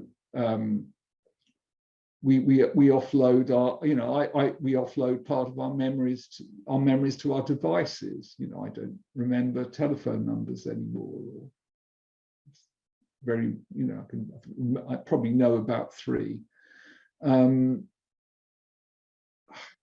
So, and I think that's been quite a, you know, that's quite consistent theme in a lot of critical posthumanist writing as well, that we are, you know, that technology is not something alien to us, but that we're technically constituted and always have been. As Andy Clark says, we're natural born cyborgs. Even our language can be considered as a kind of off-board, you know, as a kind of a way in which we kind of offload our cognitive tasks onto symbols that we can share. So, you know, I can concede all that. I'm not sure if it makes much difference to my argument. I don't know if it kind of imposes any more kind of determinacy or fixity on the idea of a kind of a posthuman subject. I mean, part of the problem is that while technology is very much woven into our life world and our existence and our cognition, it also has aspects which elude the life world and elude our experience. You know, so you know, I mean, you know, it's fairly well documented now that most technological novelties become very familiar. You know, we familiarize ourselves to, you know, mobile devices, for example. You know, these novelties just stop being new. But you know, I mean, but that doesn't mean that they don't have kind of various radical implications for how we live. I mean, you know, I guess at some point we acclimatized to nuclear weapons, you know, and thought that we could destroy, that the human race could just kind of destroy the planet. But it didn't stop that from being a kind of radical juncture, a radical rupture, if you like, in historical time. So I'm a bit worried about this, sometimes the emphasis that's placed on the interdependence of the human, the technology, and technology. I mean, I accept that, you know, that's a plausible thesis. But I think there are also aspects of technological change which elude experience, which actually elude our control a lot of the time. I mean, actually, climate change is a very good example. It's only belatedly that we realize that pumping out loads of carbon dioxide into the atmosphere wasn't a great idea. You know, now we're in a position where we may not be able to reverse that process. You know, because and there are any number of other technological changes which have unpredictable, you know, consequences which we're not necessarily able to control easily because we can't predict them easily. And you know, so there is a sense in which processes of technological change have their own dynamic, which probably outrun us and outrun social and political control. I mean, I don't know how well that responds to your question, but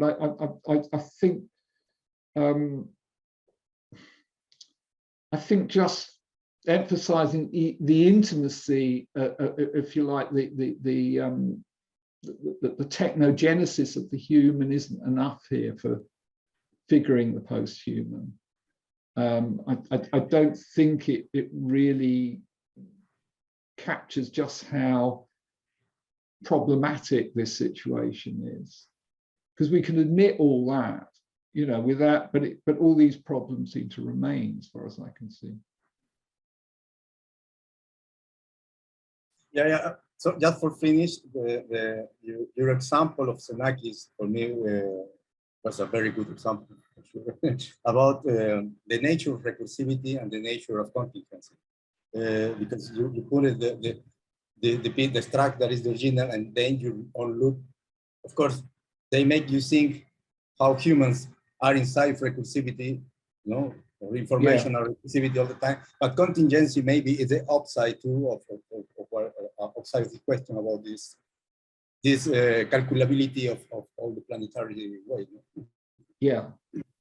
Yeah, I mean, certainly the kind of structures that Xenakis is producing, or the structures that you can produce now using, you know, various kinds of electronic instrument, software instrument, are amazingly complex, but they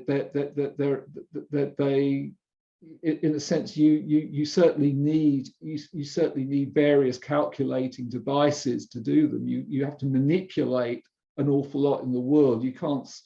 It's very hard to actually hear this stuff or to be receptive to the complexity of those sorts of experiences aesthetically, which is, I think, one of the interesting things about them. It's, you know, it's a point where our ability to generate a phenomenon outruns our ability to actually conceptualize it, which is kind of like the problem of the post-human predicament in miniature.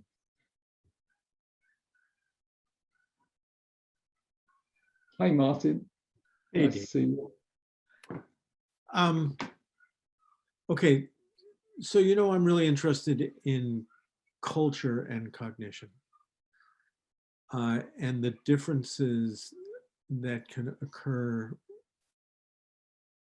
in cognitive processes from one culture to another. Classic example would be Edward Hutchins' work on Micronesian sailors navigating thousands of miles out of sight of land without any benefit of a top-down cognitive process that we associated with standard navigational practices, GPS systems, and so forth. Another example is the work that I was doing demonstrating the differences in the cognition of time between classical players and composers versus jazz players and composers. And I would like to use that to frame a disagreement that I have with the passage that you drew from Rosie Braidotti about intuition. And intuition being associated with essentialism and rationalism. And also with the fact that you've been framing this discussion with the notion of the rational subject. I think you also know the work that I've been doing about the ways in which jazz musicians dismantle top-down cognitive processes that we associate with executive function and therefore with rational, Western rational thinking. And I would also like to mention the quote that you give of Evan Thompson with respect to your work, which I thought was very canny of him, but I think your response to him was bracketed, to use a pun, because you didn't consider the fact that Evan Thompson, as a serious student of Buddhism, another culture with another system of cognition epistemology and so forth, it has been engaged in an ongoing project of trying to find a way of studying subjectivity without the mediation of a rational subject. And so I'm wondering whether the overwhelming references in your talk to the tradition of Western rational philosophical approaches to subjectivity might show a serious bias, and wondering what you make of that bias, given the way it was initially presented in modern times by Russell, saying that I can have consciousness of, but only of an object. I don't know if you remember that particular quotation. I don't. Yeah, I can't place it, but take your word for it. We can only, well, Russell is saying basically we can only have consciousness of something, that there has to, yeah. You can't have kind of bare consciousness, a sort of non-thematic, non-thematized consciousness. But there's thousands of years old traditions, several traditions, which suggest that there are technologies of, and I'm using the word loosely, obviously, of self-reference, which involves the attention of attention itself without an object of perception. So, and it's one of the points that I made in one of my recent essays is that during jazz improvisation, which requires the deliberate dismantling of the rational subject associated with executive function and so forth, there occurs a kind of witnessing of all the processes involved in musical cognition, which includes 3 different levels of time cognition, for example, and that they're actually able to watch this unfold from the point of view of what Evan Thompson would call not Heidegger's being, obviously, but a being upon which waking, dreaming, and sleeping float. If you remember his work on that, and I'm just wondering what that does to the model of projecting possible alternative futures for the evolution or devolution of human subjectivity with respect to technology or otherwise, and wondering whether there's a certain kind of cultural prejudice or framing that excludes these other possibilities of thinking about subjectivity independent of rational subjectivity. I mean, I think I'm ready to go a lot of the way with you on that. I mean, I've written about jazz improvisation, as you know myself. Great, by the way. Well, I don't know about that, but you know, I think one of the things I wanted to do by focusing on improvisation was to precisely think about a kind of subjectivity that's kind of, in a sense, free and open to. That's why hyperplasticity, not only open to time, but open to others. Well, hyperplasticity seems to can be collective, but isn't rule bound. It's not rule governed. It's, as you say, it's insofar as there are rules, they provide the various kind of scaffolding for this sort of activity to take place. And you know, there's always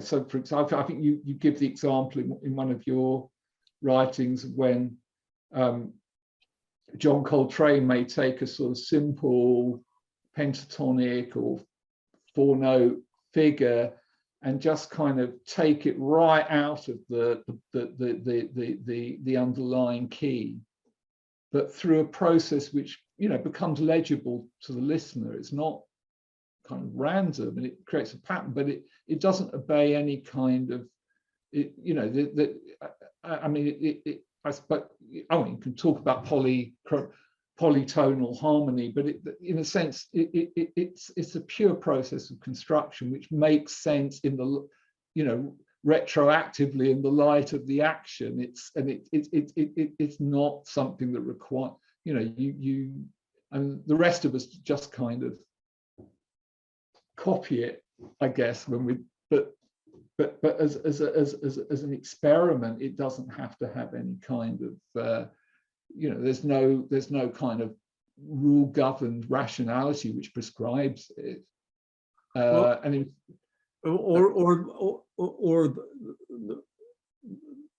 the rules are not thought of, but developed prior to the moment of improvisation. I was just struck by how your hyperplastic model seems to exemplify the improvising subject in some really profoundly extended ways. I mean, I think that, you know, it's obviously the hyperplastic subject is a thought experiment, and arguably, you know, complete hyperplasticity would be computationally impossible. You know,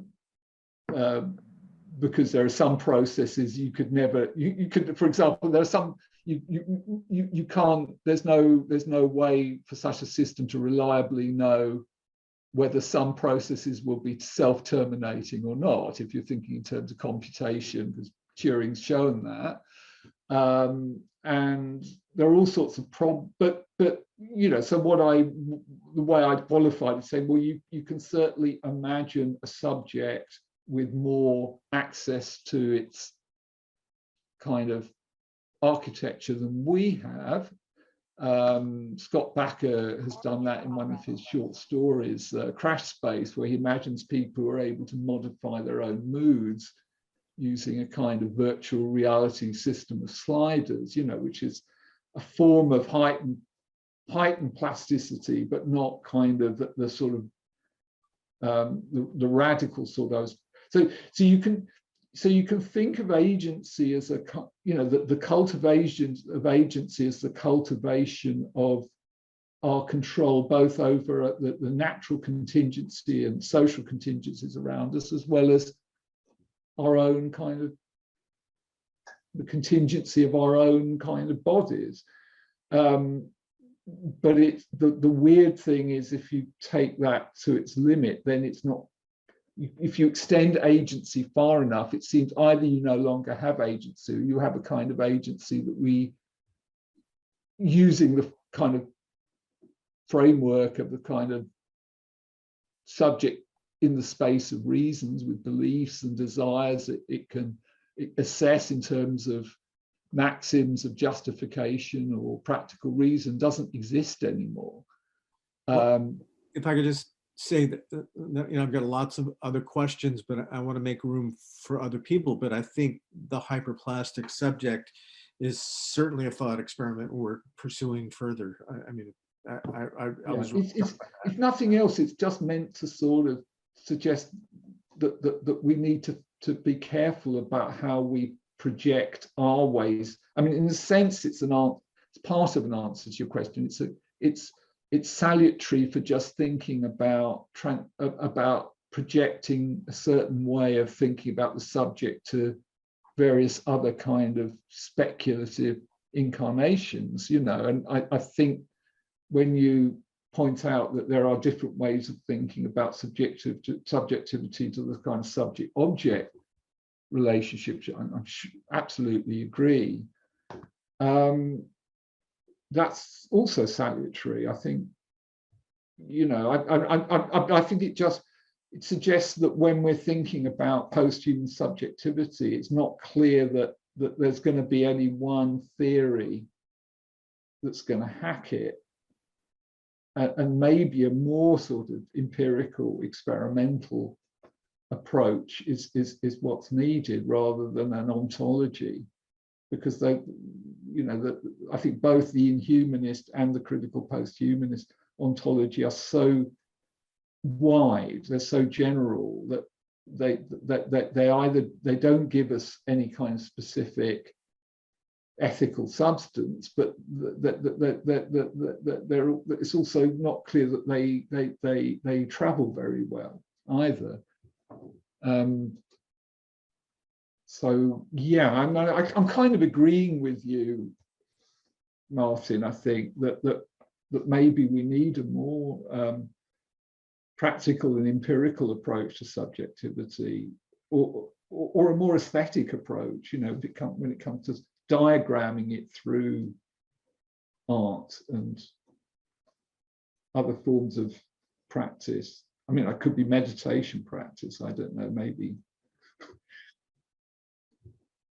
I'm not, you know, I'm not in a position, you know, I just don't know enough, and I'm not in a position to be dogmatic about this. I'm just trying to kind of frame questions about the limits of these sort of very influential models. We'll just keep improvising, as they say. Yeah, well, I try. Thanks. Thanks, David. Thanks, Martin. Thanks for your question.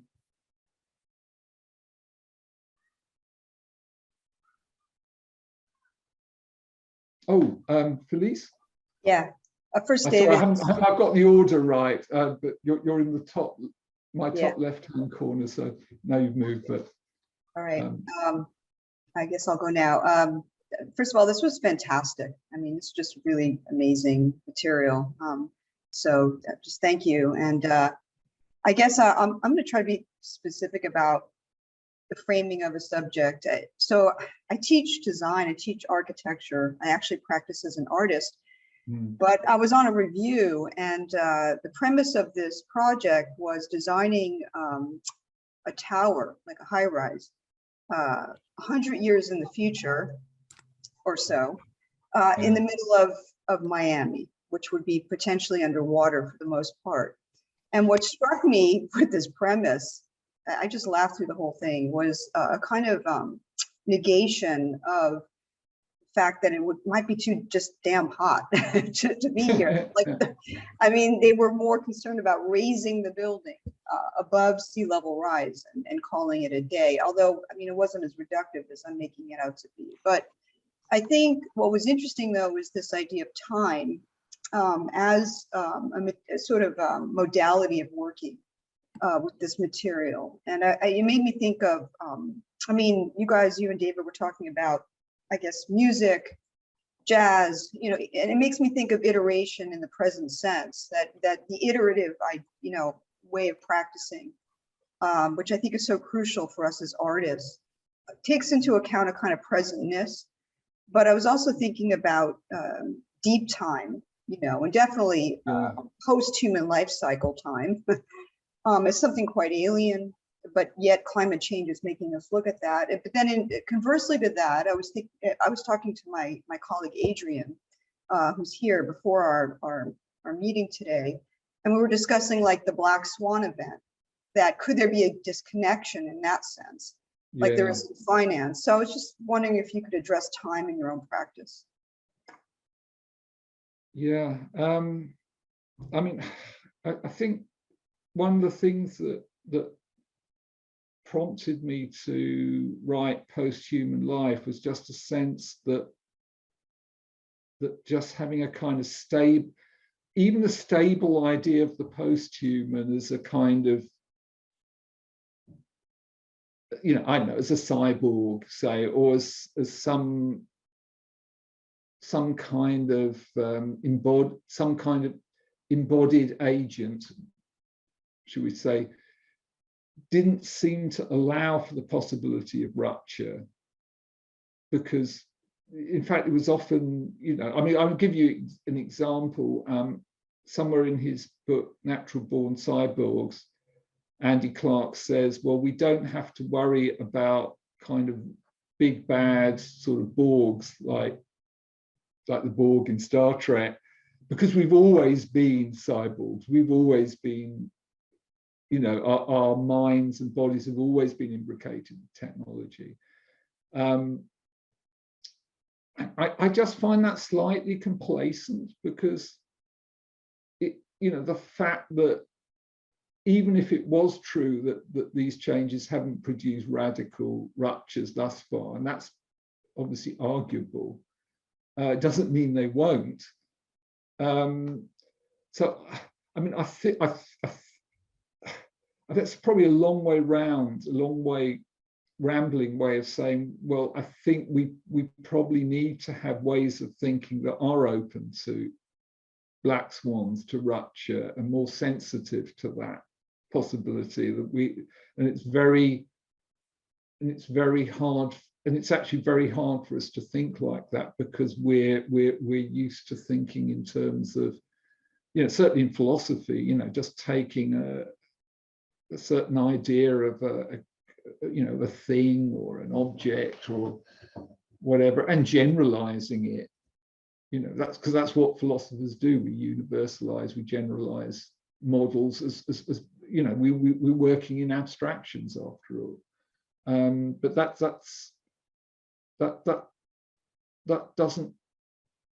that may be problematic when we're thinking, when we're trying to map out the future.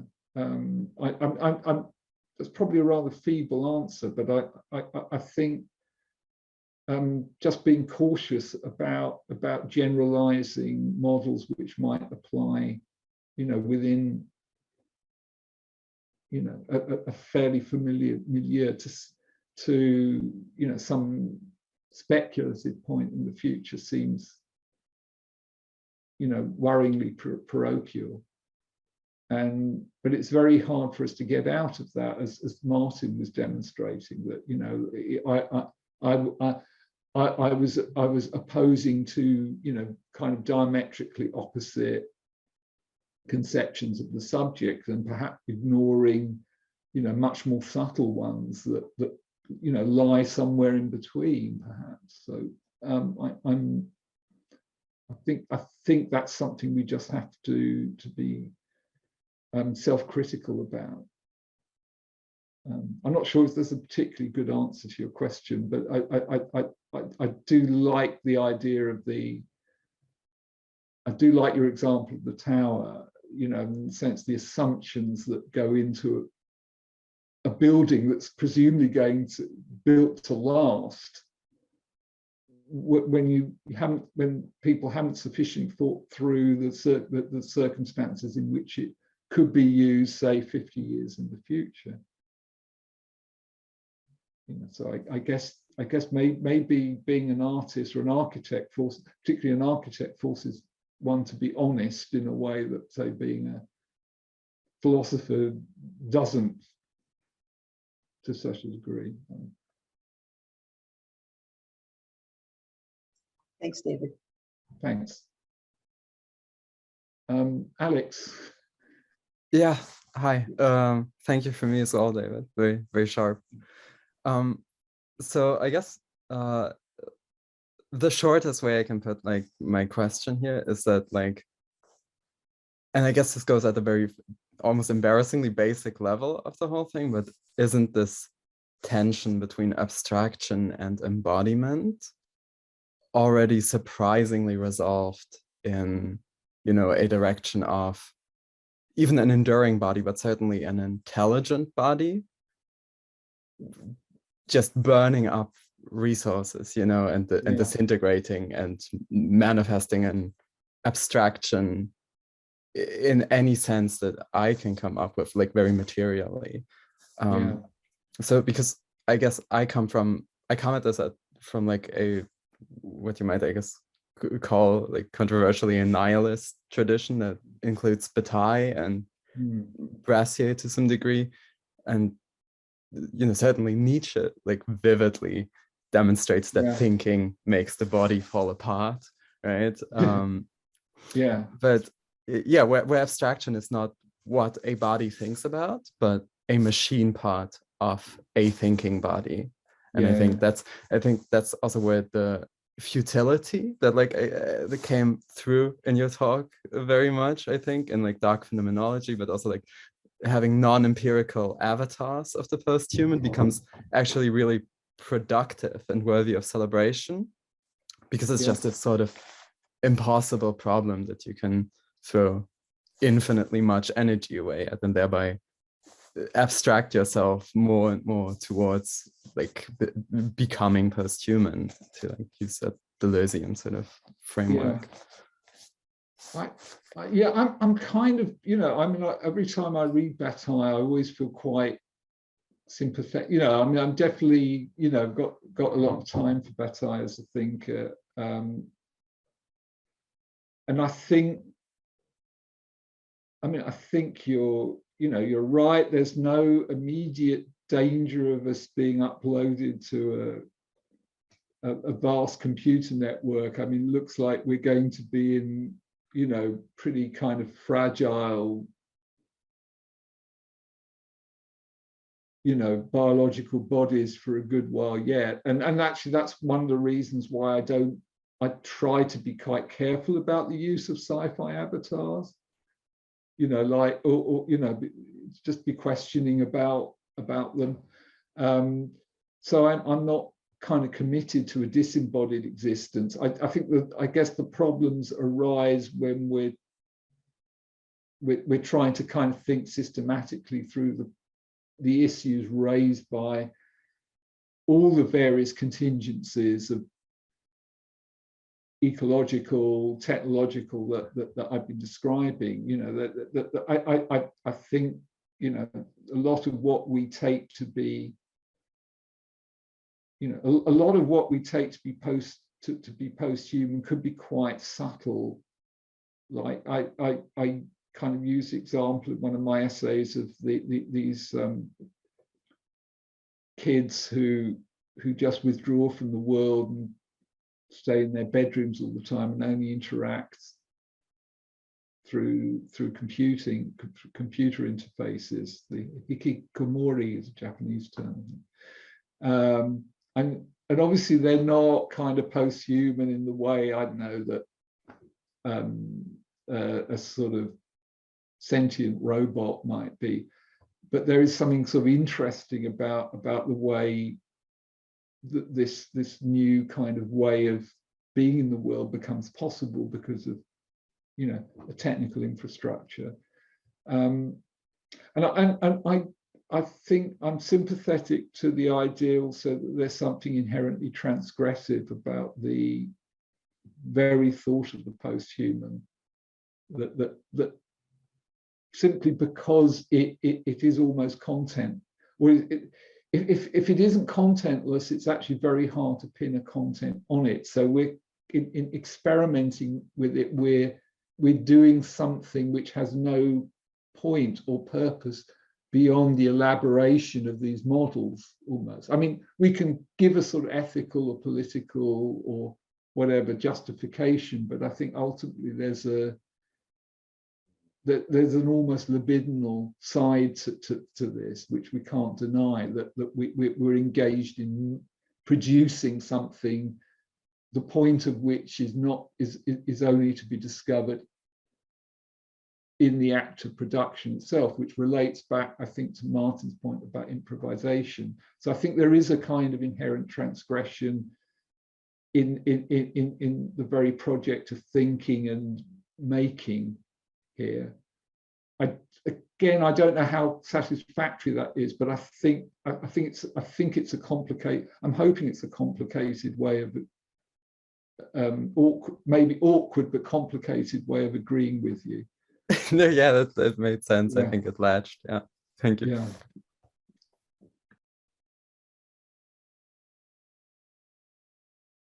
Yeah. Like I said,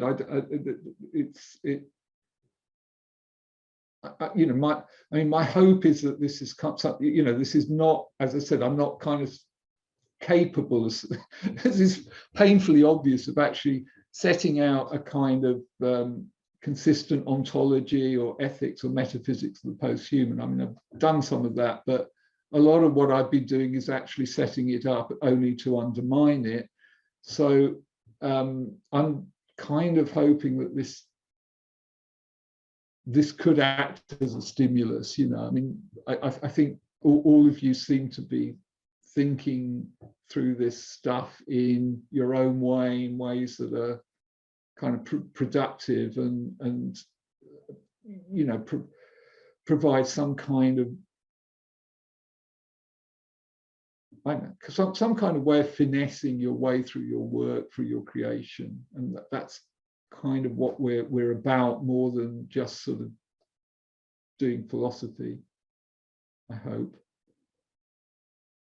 I mean, I must say, it's, you know, I mean, a lot of this has been, you know, a lot of these problems have been circulating, right? You know, I think since I wrote the book, I've just been coming at the same problems pretty much from different angles, or whether as a, you know, with my philosophical hat on, or whether or through fiction or experimental writing or whatever. So you know, I kind of find these problems productive without necessarily being easy to resolve. And, you know, so as I said, I don't feel in a position to kind of, in a way, I'm hoping that's actually a virtue in this context, that it kind of will stimulate you somehow to do better. I have a question, if it's possible. Or yeah, sure. At one point, thank you for your talk also. I just was writing something about, I know we're out of time, but the question is regarding time. And I was just thinking about like a real-time ethics, like a dynamic, like, because the posthuman's cognition of what is right or wrong might already be beyond our relationship to time. So yeah, I wrote something like temporal ethics, but then that might just be history. And you had said something about the space of reason, and I thought about maybe the time of reason. And so, like, what was the machine's relationship to time in its like perpetual reconfiguration to maybe a network? Yeah, I think that's a very interesting idea. I mean, I suppose one way of approaching that, which again is very cautious, but is to make use, say, of Metzinger's idea that perhaps our experience of ourselves as embodied subjects in time, in a kind of dynamic, constantly changing dynamic stream of experience, is itself a kind of high-level model. It's a way in which we kind of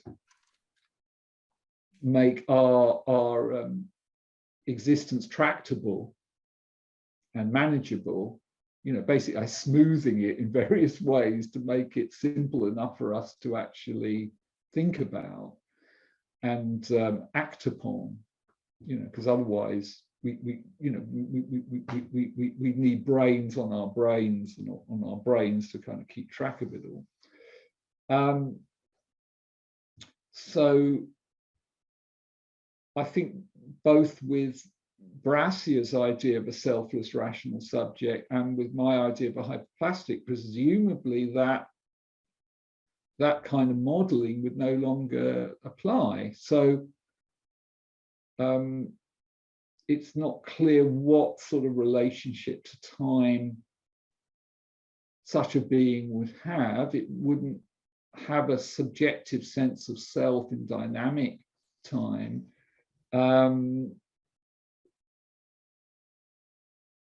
You know, something like what Husserl or Heidegger described, you know, as a sort of some kind of centered process of unfolding. But that's really a kind of, you know, I think all you can say is heap negatives. really. I don't know if it, you know, it's too you know, I don't know what kind of, you know, if we can even talk about experience in this context. That's a problem. Or and certainly history, because history, although it requires a certain amount of plasticity, you know, the ability to acquire new habits, new practices, there's a point beyond which presumably things could become so plastic that actually history would cease to have any meaning. You know, you'd be permanently decoupled from the past. But again, it's very hard to actually imagine what that would be like. I mean, that maybe is a challenge, you know, to, you know, from aesthetically, or, you know, say for forms of writing which don't kind of recycle, you know, which don't have a kind of stable selves or stable contexts, fictional contexts. I mean, that might be one way to sort of approach that. I mean, another might be to just go, you know, just to do the physics of time, you know, to ask about the actual physical reality of time. Whether, you know, whether what we call time is just really one of kind of multiple dimensions along which reality can be understood, in which case, you know, it's not clear how that maps onto our subjective experience. I mean, that's obviously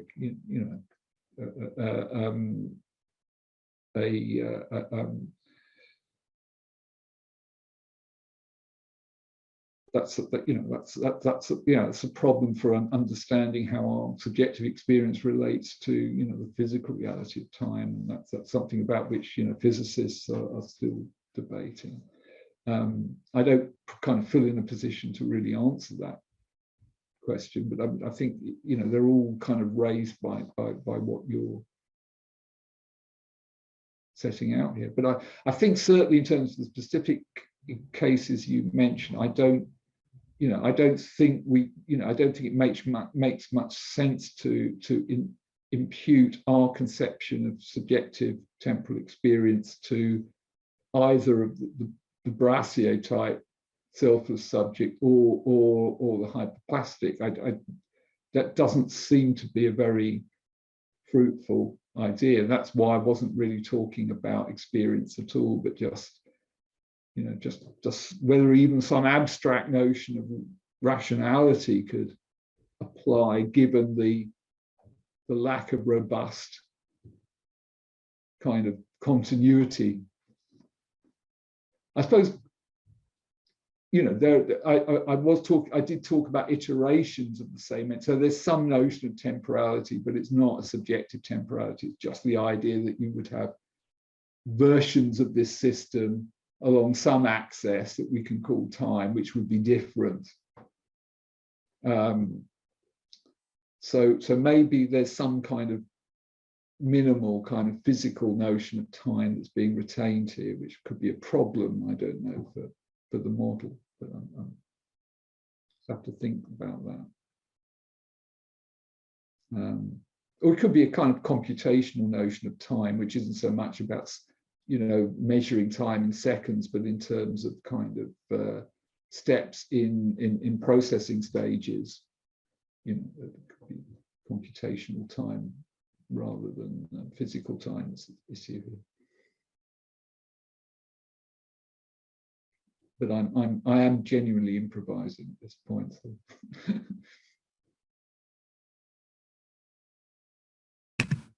Thank you. I was just sort of raising the question. It's just it stood out for me. The relationship. Yeah, no, but you've given me something to think about here, actually. I probably need to make my notion of time more explicit in that particular thought experiment. So thank you.